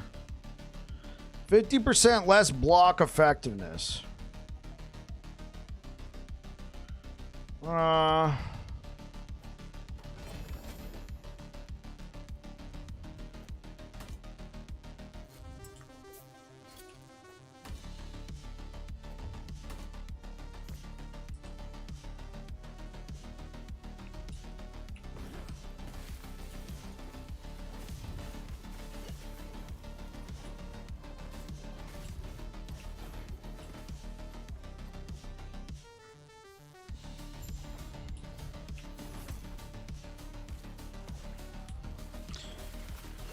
I'm following your Void Knight guide on LA Tools or Racing Strike is the best. I really do like that build. Hopefully it survives into season 3 in a pretty good state.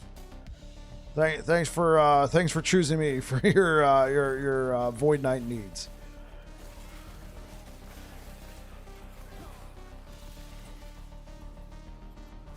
Love the spreading front. Yeah, I know, dude. I feel so lucky. I feel so lucky having gotten spreading flame. Oh my gosh. Kriskin coming in with a 5-bomb. Thank you so much. Did that put us into a hype train? I think that might have put us into a hype train. Thank you. One went to Frosty LaRue. Legend. Preseason hype. Thank you so much for the 5 gifted members, Kriskin. Subscribers. I really appreciate it. Thank you, thank you, thank you.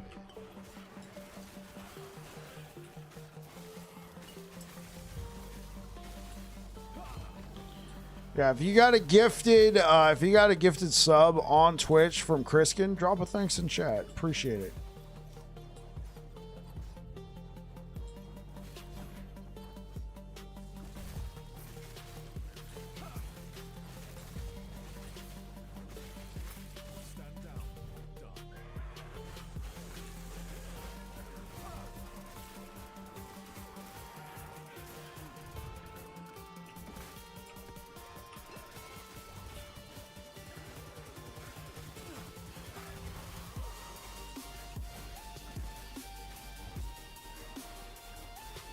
Want you to pop off in views when season launches, Mike. Appreciate it. I did take some time off for the season, so hoping for a good one. I'm taking a week off.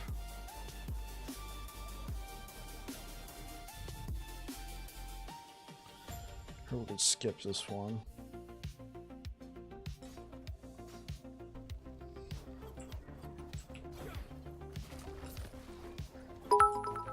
Tilron coming in with 1,000 bits. Thank you so much, Tilron.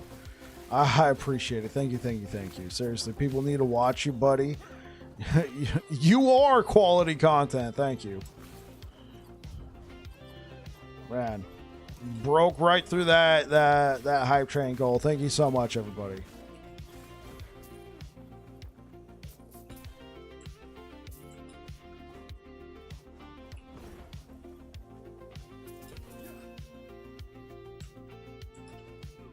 Streamer client. Thank you.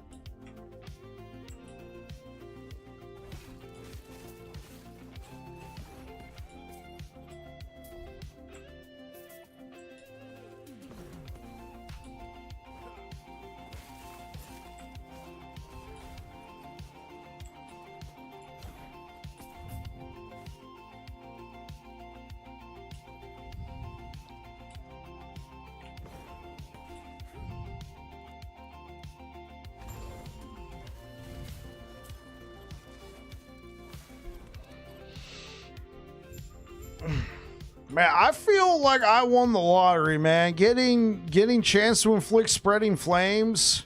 This is kind of a low roll too. You know, that 26% more fire damage to enemies inflicted by spreading flames. This is awesome. But I do recommend an axe still. Because you're not guaranteed to get something like Firestarter's always good. Yeah, Firestarter's torch is always great. But you're never gonna, well, not never, but you're not guaranteed to get one of these.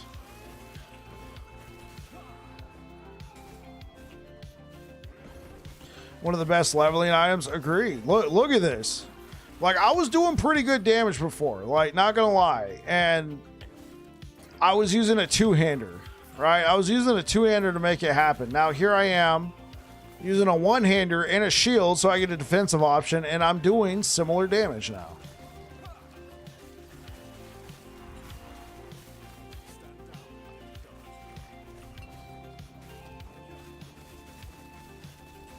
Dude, Kriskin, you've gifted 60 subs to the channel lifetime? Man, thank you so much, man.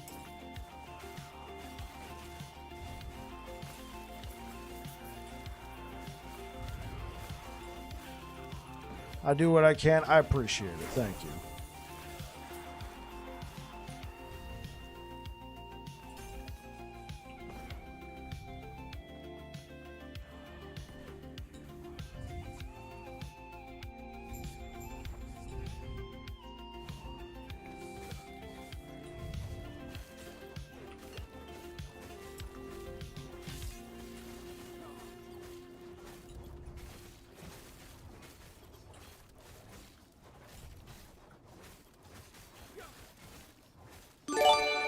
Tilron coming in with a 5 bomb of his own.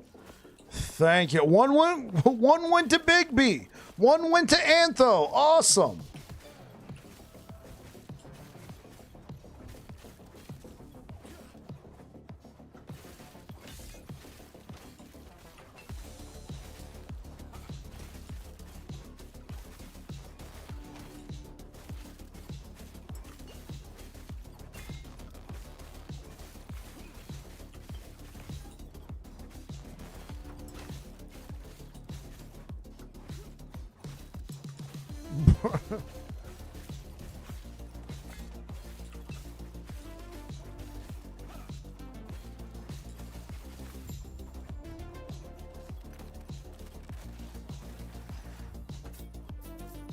Troy slams with Pike without commercials.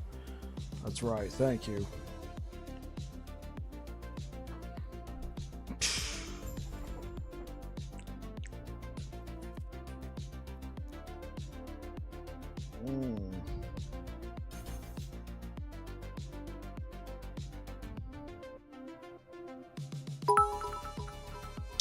Trader, thank you so much for the 1,000 bits. Thank you, thank you, thank you.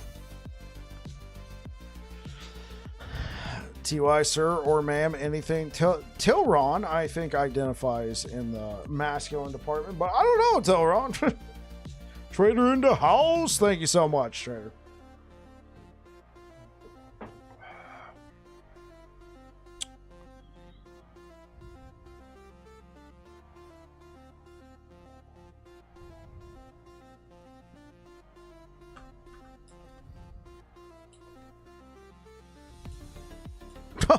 Holy, look at this guy.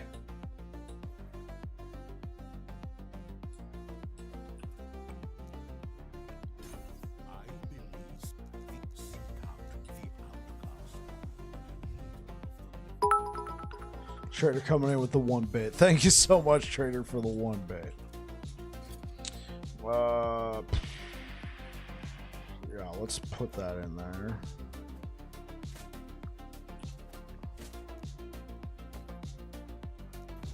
Oh, there we go, there we go, there we go. Oh, I'm a fucking freaking idiot. Hold up.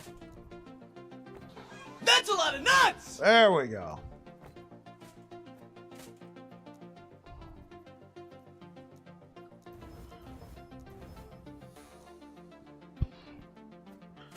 That is absolutely right. That is a lot of nuts.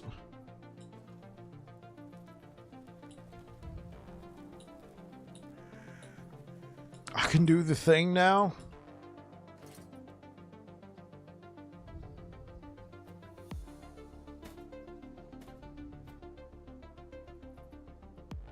Was it actually good? Because the trailer looked horrible. Good morning, Vietnam! Zero Flax, are you talking about the are you talking about Kung Pao?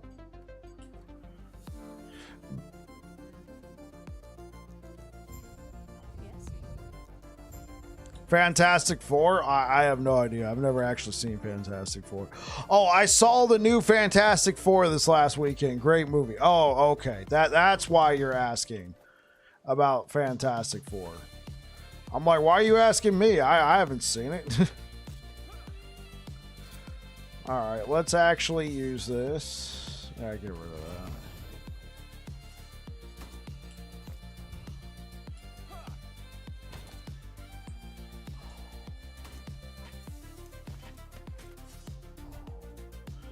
Now, let's keep this shield here just in case.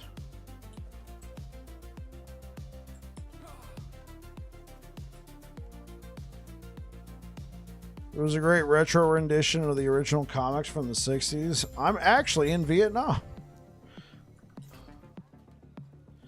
Want to get F4 a shot?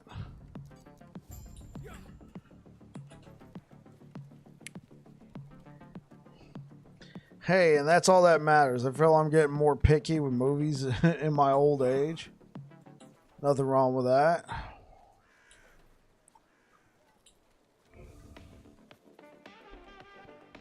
Nothing wrong with that, indeed. I do want to see the new Superman. I heard that one was pretty decent.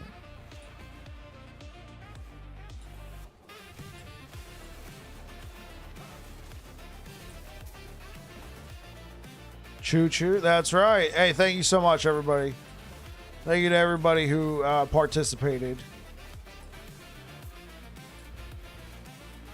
Murderbot was amazing on Apple TV. Superman's on your list as well.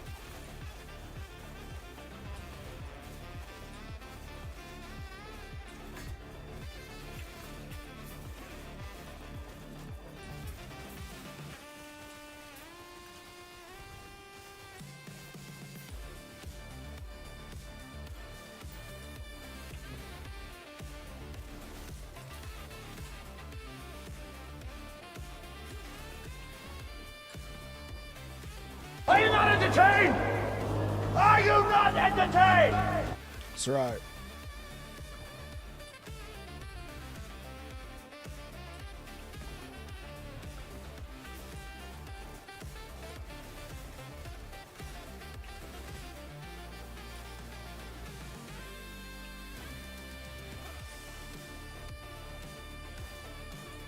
Trader had to be one bit ahead of you.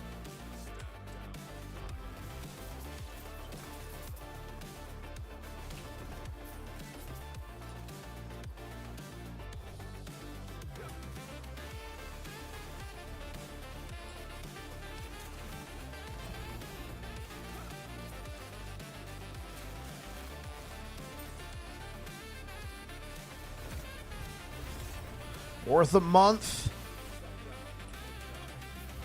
My brother signed up for like the Apple family plan and he put me on it, so I mean technically I have Apple TV even though I never used it.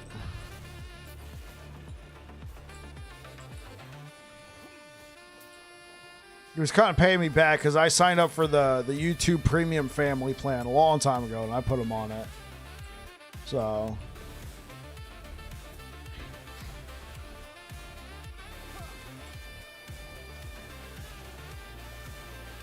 can only watch the first episode with my poverty sub. Free? Okay.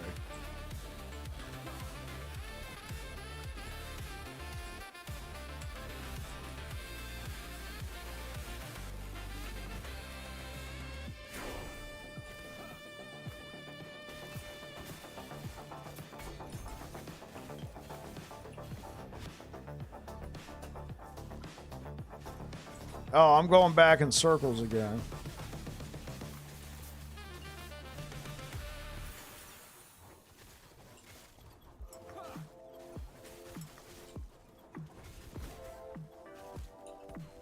Silo.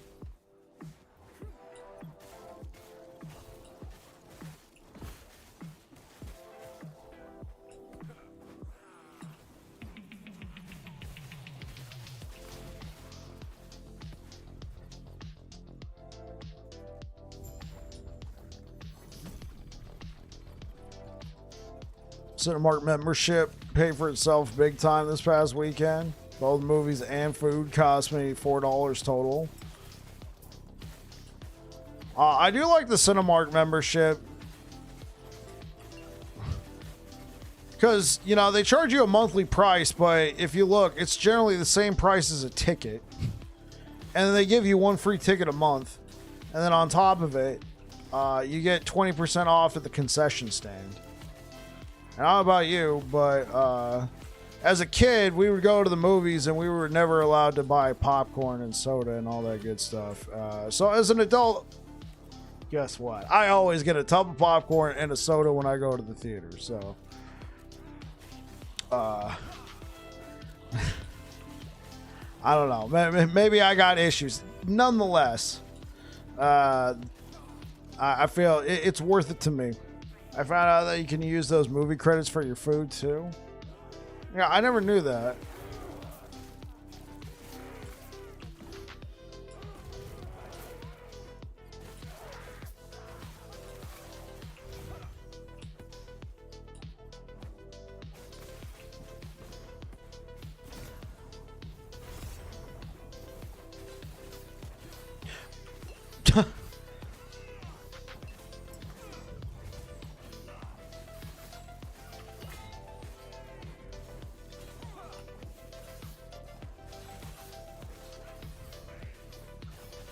Cineplex and Landmark.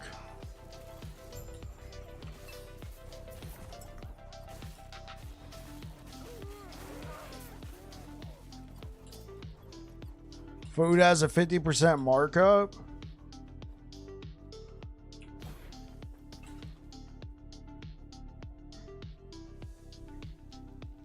Yeah, it depends on what you can afford. When I went to the theater on Saturday, I got a large soda and an extra large popcorn. My wife and I shared the soda and the popcorn. Because at the theater in Salinas, I'm pretty sure it's free refills. They put the vending machine outside of the, like, away from the cash register. Not vending machine. They put the dispenser away from the cash register. You could just walk up and fill up your drink anytime you want. Anyway, with that 20% discount, it was like $13, which might be egregious to people out there. To me, it's like, seems whatever. What movie? Yeah, food at the theater is like getting food at the airport.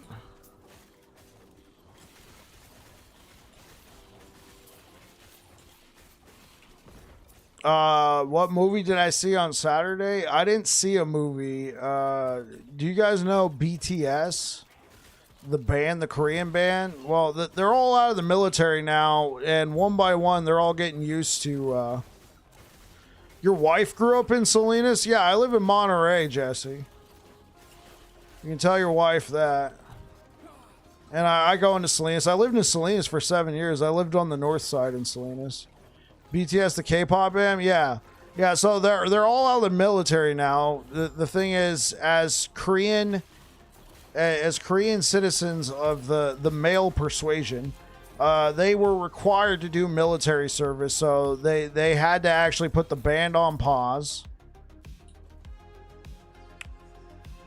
They had to put the band on pause and go into the military. They've all been getting out one at a time, so one of them is on tour right now. And so they streamed his concert to the theater. They have to do 2 years. Yeah, they have to do 2 years or special deferment. Anyway, they're all out now. They're done. I think Canada and the US should do that as well. It would fix a lot of people's outlooks.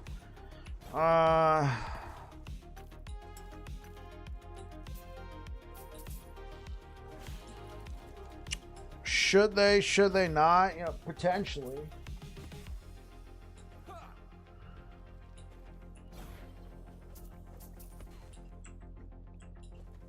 Theater concerts are great. It was a good time. It was a good time. What are your family advantages of your family being the local source? They want those discounts.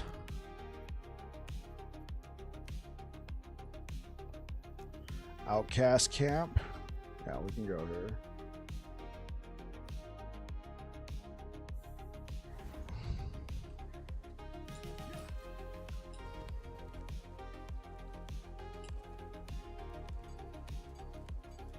Our local Marcus? What's Marcus? Studio Ghibli Films? Is Marcus a theater chain?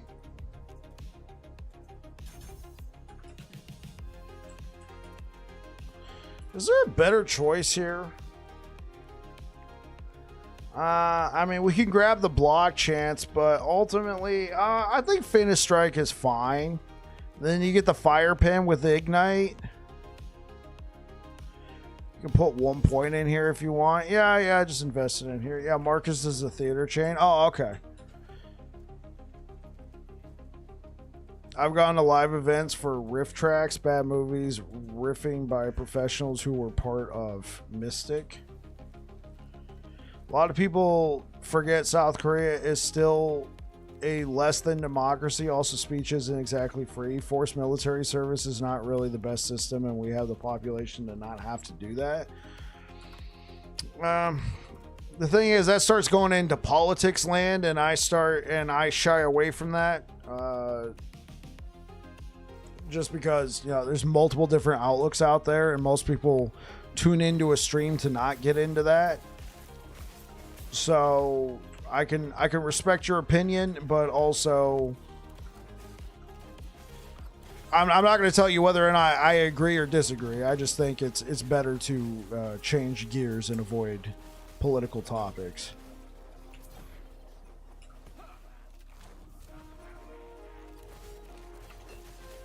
But I guess I am going to tell you what I think. I think there's nuance. Doesn't work for everybody. It doesn't work for every country. That's what I'll say on the matter, and move on.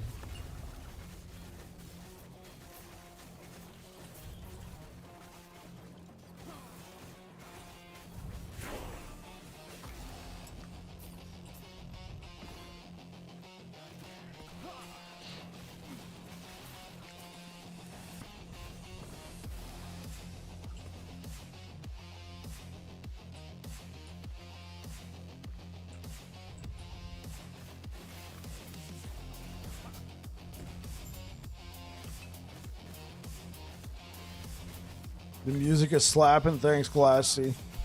What is this song? Destination Unknown.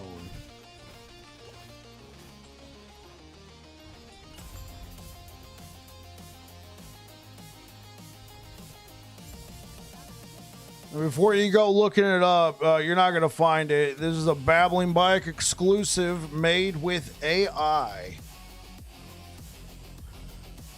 I was getting copyright claims on my channel for music that was proclaimed to be on, and this is on YouTube.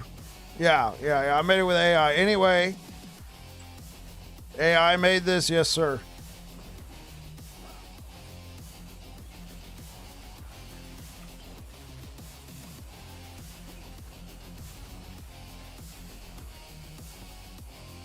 Yeah, I was getting a lot of copyright claims on my videos, the ones that were doing better. And the thing is, the music was listed as copyright free.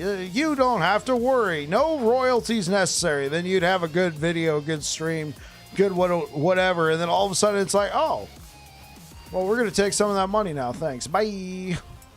And you had no recourse. So I was just like, well, you know what? If I own the rights to the song because it was made by AI, you know, I input the idea, but everyone plays music. On YouTube, Zero Flags on Twitch. Twitch has ways of removing the song after the stream is over. YouTube does not. YouTube does not have a way of removing the song after. I mean, I guess you could remove it, sort of. They don't really have a clear-cut way, unlike Twitch. So people who stream to both Twitch and YouTube, and they play copyrighted music on their Twitch channel, typically they don't play any music to YouTube, and I don't want YouTube to be how do we say? I don't want YouTube to feel like a secondhand place to watch the stream. I want YouTube to get all the same benefits unless it's something like Twitch drops, which is out of my control. So I try to play a lot of copyright-free music, which was working for a while, but some of my more popular streams, it would be like, oh, copyright claim. You know, and it's not like a copyright strike. It would just be revenue sharing. Like, I'm going to take all your money now that you made off that video from streaming. So, wanting to maintain the same quality for both Twitch and YouTube, that way I knew the VODs would be safe. I turned to AI and I started making music through there. Yeah, it is the state of the world we live in. Back in the Twitch glory days, you could stream with Flames and Skillet playing and they would not bat an eye. I mean, but you still can, Glassy. You just got to have that setting enabled to where it'll remove the music from the VOD. Unfortunately, YouTube doesn't have anything like that. YouTube will also, if you're playing copyrighted music, like if it, depending on what kind of, depending on what song it is, they might even shut your stream down in the middle of your stream if somebody complains.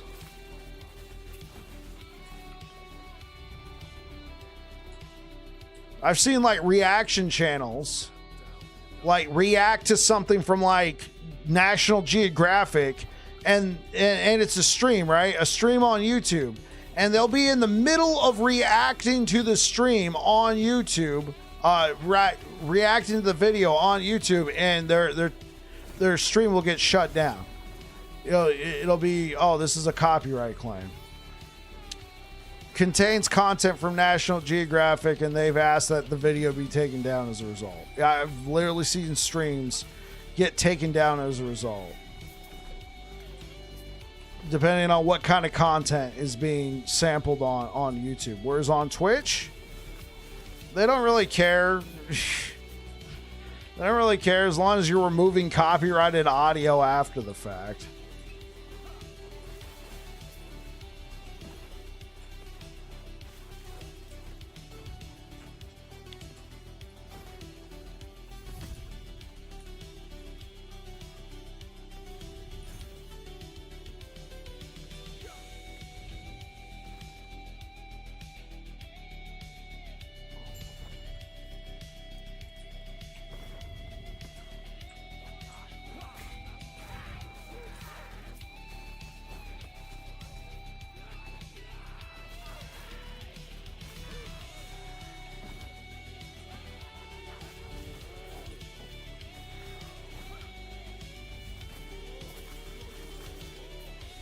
Peace out, bike. Old guy, bedtime. Catch you later, Jesse. Thanks for stopping by, man.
Hey, what up, Pan? How you doing, man? Welcome back.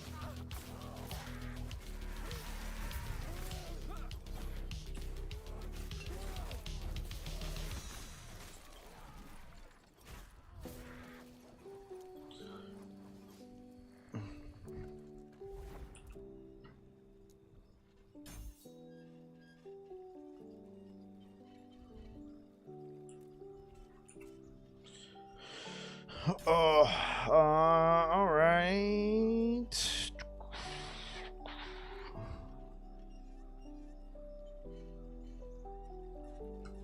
We could take the 7% blind chance and then start investing points there. Yeah, I'll stick with this. Yeah, 5 points here. We don't need all 10 points. Put a couple points here. Get over to here. Put 2 points into Rye strength, and then come back over here and work our way towards Smelter's Might. The problem with reaction and stuff like that is that unless the copyright holder gives you explicit permissions via an open license, they can strike you at any time. Exactly. They can. Check it mentally. I believe a large studio is suing Twitch about that. Yeah, because YouTube has a lot more protections in place. If you do not want your content on YouTube whatsoever, you can just tell them. And you know, YouTube's protections will see that you're trying to upload or stream that content, and they will shut you down.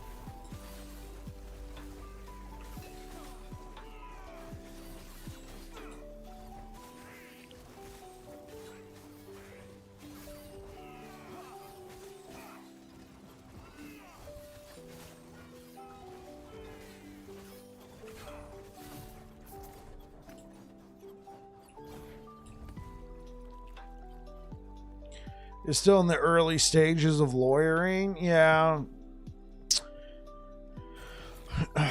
It really depends if they want to go to discovery for something like that. And I guess I'll take it. Might just end up settling out of court. It's going to depend on what they want as a remedy. Do they want cash damages? Probably not. If they're suing them over that, they're probably going to want Twitch to stop their content being streamed as a form of reaction. You bet Amazon made them an offer to discuss options. Oh, only 50 body armor? I'll still take it. There's a lot of resistances on here.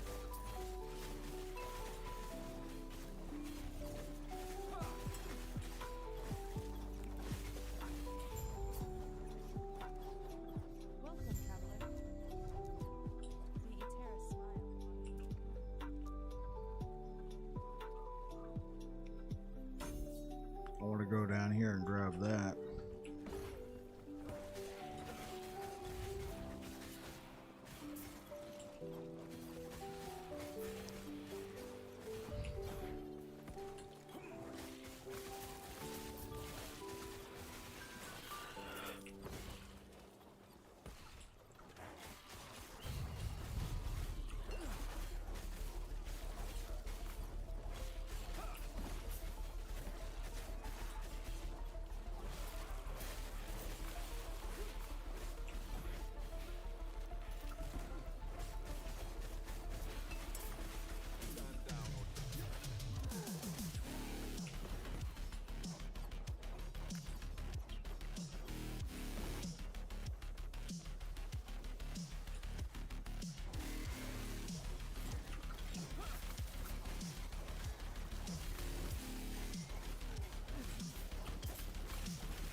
Hey, what up, bro? How's it going?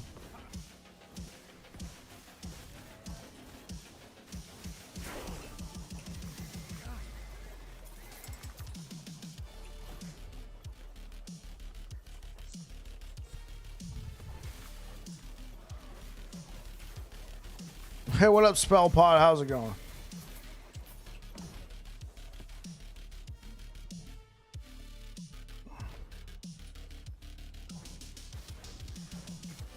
It's going good. I'm glad to hear it, man.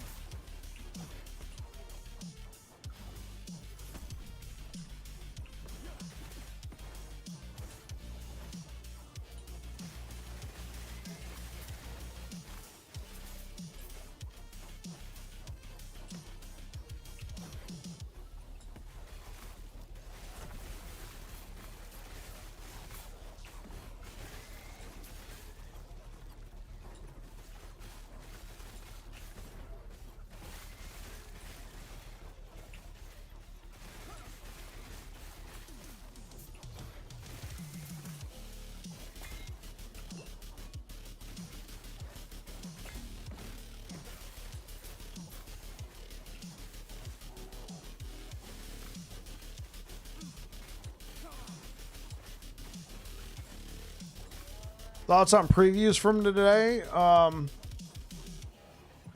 one's not too bad.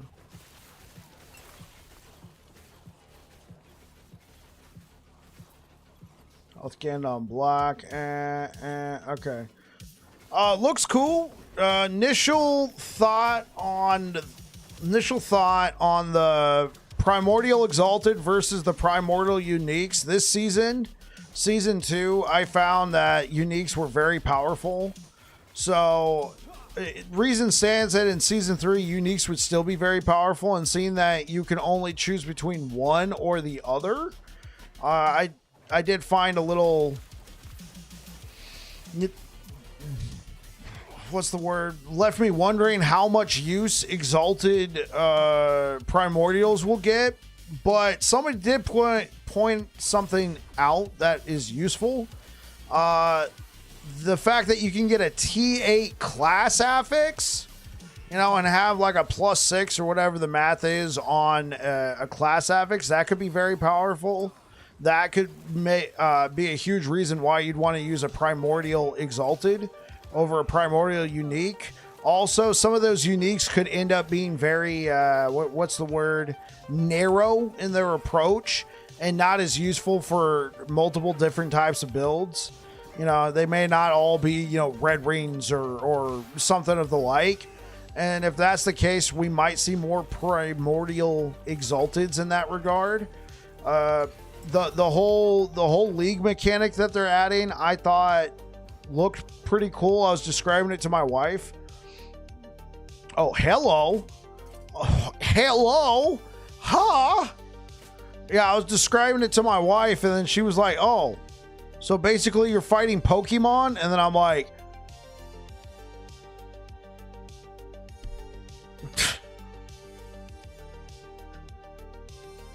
I was just like,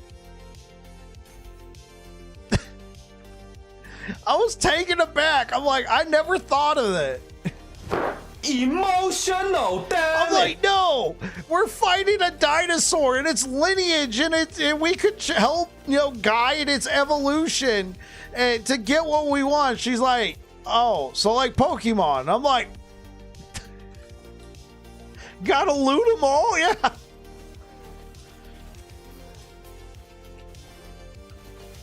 I feel like the Primordial Exalted will be a bit more useful than the Champion Affix. See, that's where my mind first went, you know? Before before Season 2, everybody was talking about these Champion Affixes and they were going to be busted, and then they ended up, you know, being a fart in the wind, man. like literally. Now, I think you're right. We have a bit more control over them than we do the Champion Affixes. But just uniques were just so much more powerful this season with that guaranteed slam. I mean, use a random pair of boots, or with T7 movement speed and a couple of good stats, or use Blood of the Exile, LP1, slam it with T7 movement speed. Get even more movement speed. And, you know, all the attributes that you can also get with it. You know, you can get up to 3 12-point that's like 3 tier 6 affixes, along with a T7 movement speed on Blood of the Exile. As 17 characters went through like 22 builds, only one used a champion affix. Seriously, they were so niche.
Well, plus, I mean, I know Marksman's got some good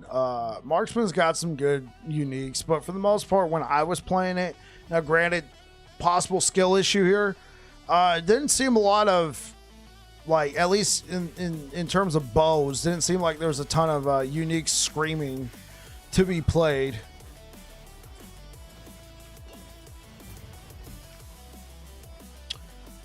Hold up, let's check something real quick. Thank you for the likes over on YouTube, guys. I really appreciate it.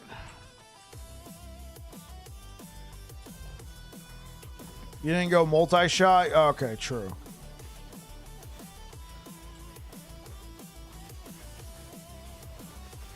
Okay, but wait, does that counter what I said though? Is there good multi-shot uniques?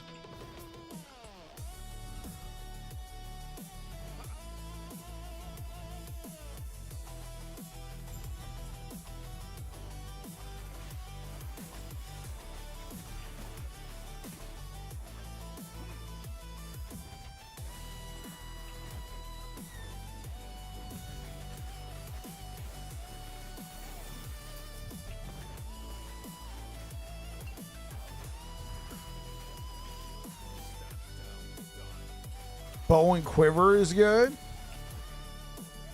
Well, what bow are you talking about?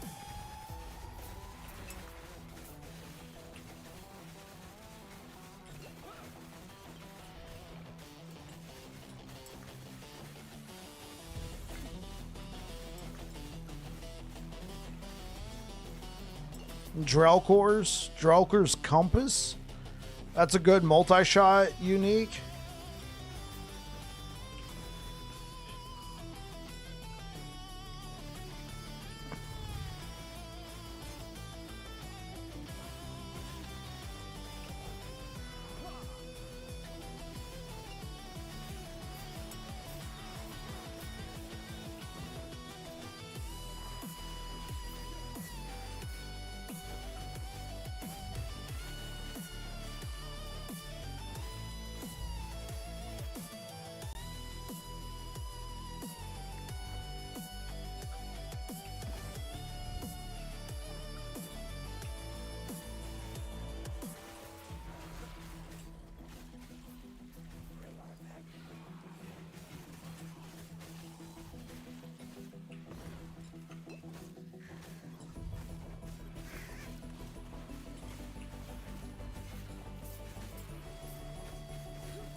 And that night quiver?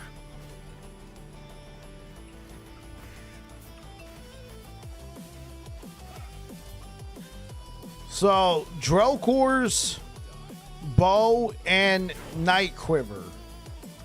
That's specifically for multi-shot?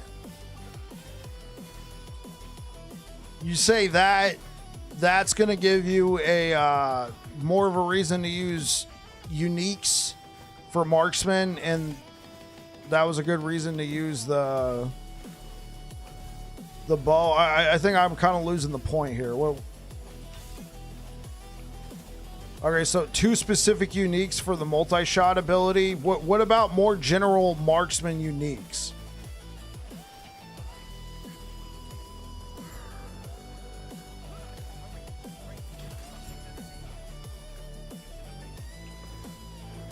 I mean, I guess that's not very fair.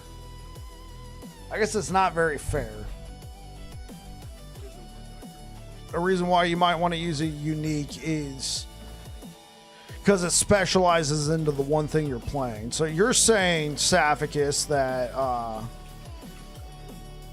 hold up. I might want to consider some sort of poison resistance.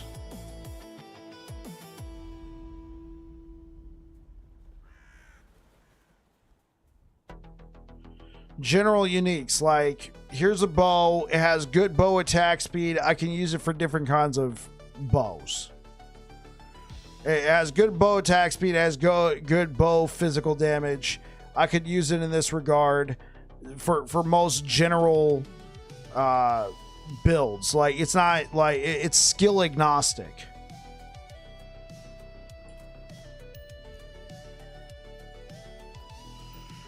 What about this one? Do we have room? No, we don't. Fire resistance dodge rating.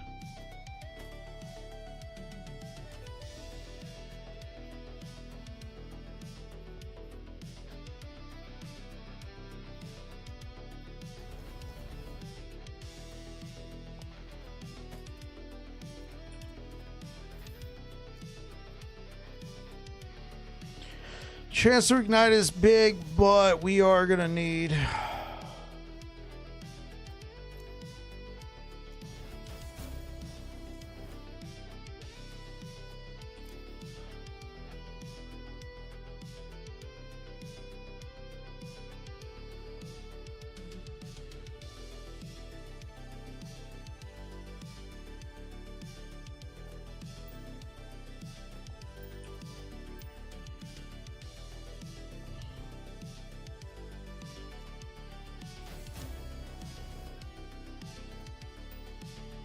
there we go.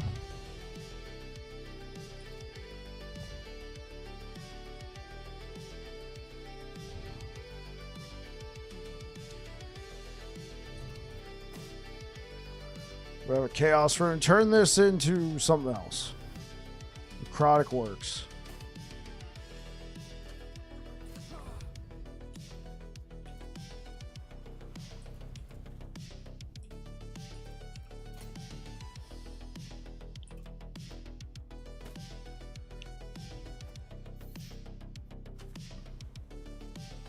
Physical. Become physical. Physical. Elemental resistance is fine.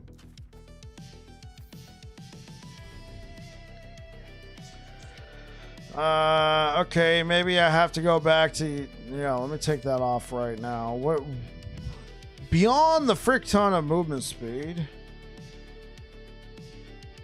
Honestly, if I'm using a boots, I want the movement speed. Poison resistance, nice.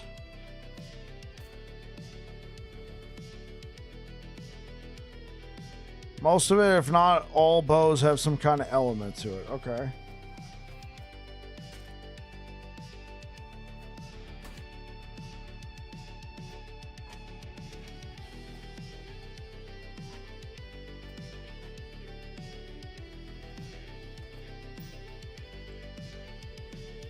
Yeah, let's just go with this.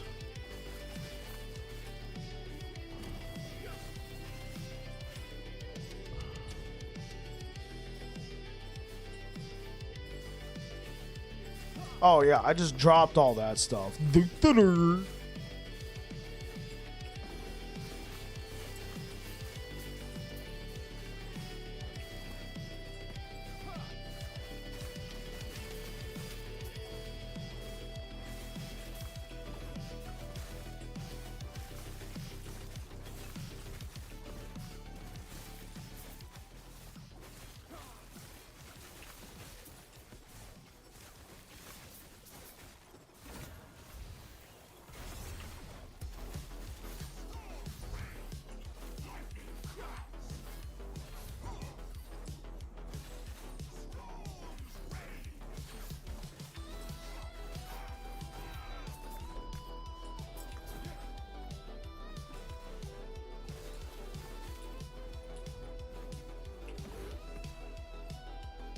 Have a great night, Bike. Time to retire for the night. Absolutely, man. You take care, bro. Thank you for being here, Chriskin, and thank you for the gifted subs.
Am I safe here? Be right back, chat.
Yeah.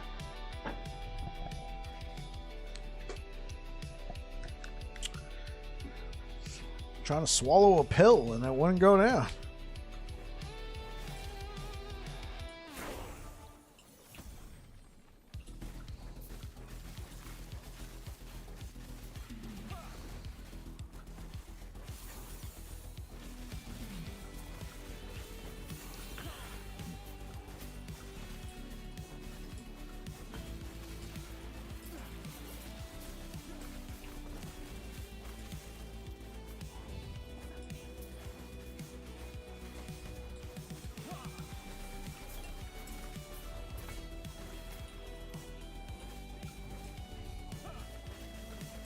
Broskovich in with the raid. Thank you so much, bro.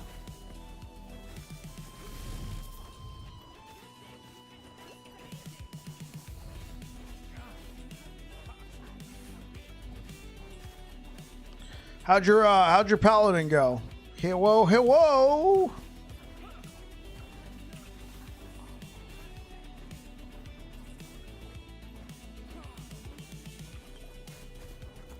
Made it to level 81. That's what I'm talking about.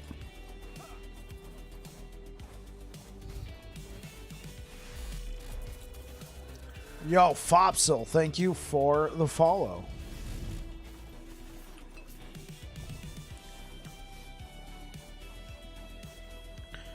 So tomorrow morning will be switched to a racing strike. That's what I'm talking about. Thank you so much, bro. Let me give you a shout out.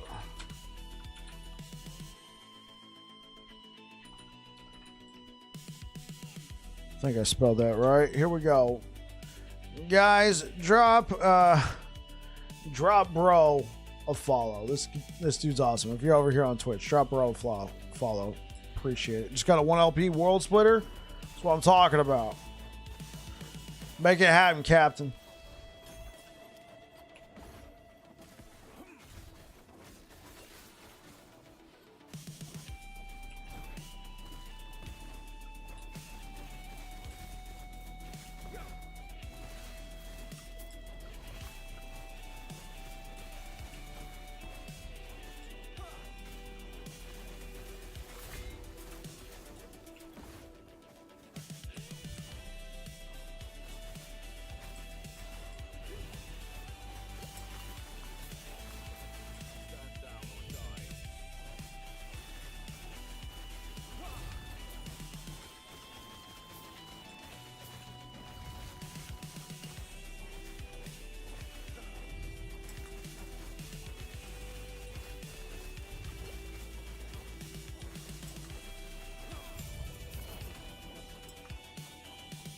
Oh, right. It's not just kill them. You gotta, like, interact with this. Cool looking Paladin you've got on. I like the attack. What is it? This is Hammer Throw. I'm putting together an updated Season 3 Bleed Hammers leveling guide for Season 3. It's my favorite leveling build that I like to play for Paladin, or just Sentinel in general. So I decided to revisit it again. The cool little sort of like blade hammers you're seeing, the sort of little blade balls, that's a skill MTX. All right. Normally hammers look a little bit different.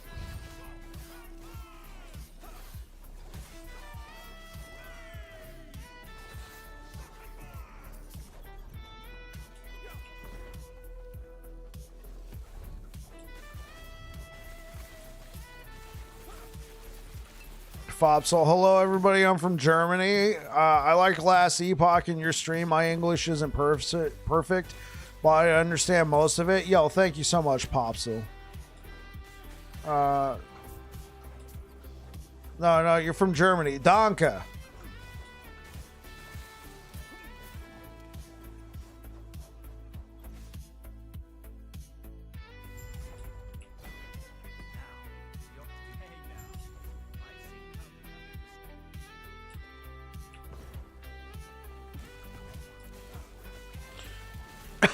Good luck rest of the stream and the build. Thanks for the shout out. You're much appreciated, bro.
I'm gonna slam a 2 LP no porting for my, was it Earthquake Werebear? That's what I'm talking about, bro. Do it.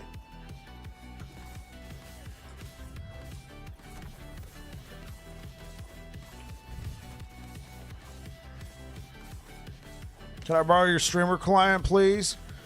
Yeah, but you gotta promise to give it back.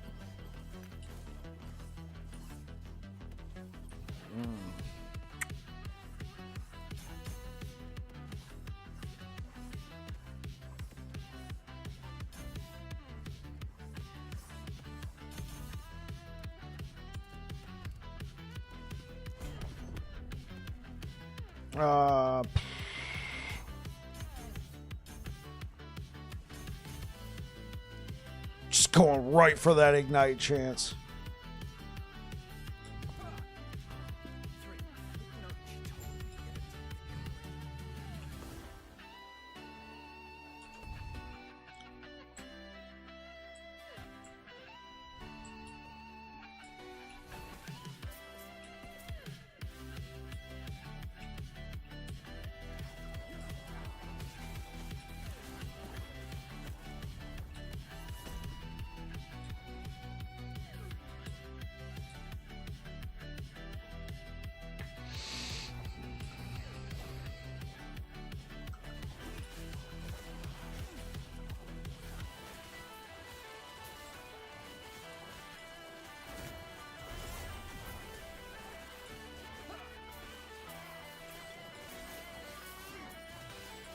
You want increased melee damage or crit multi in a null port? You can get those?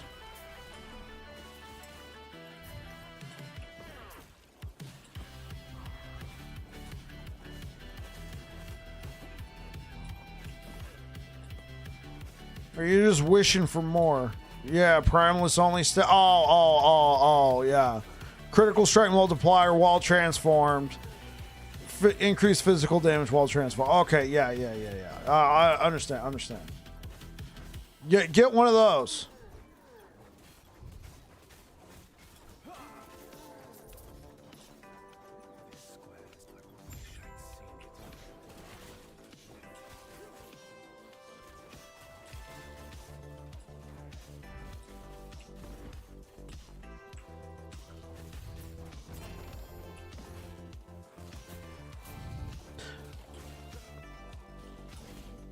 TY for the streamer client anytime, man.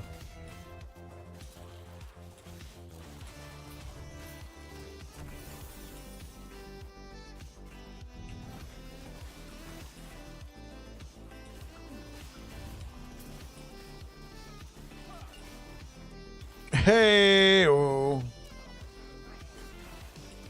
It was an awesome slam. Hey man, I'm glad it worked out for you.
Want to try and get at least 5 points here. Then 1 point so we can get the throwing attack frailty. And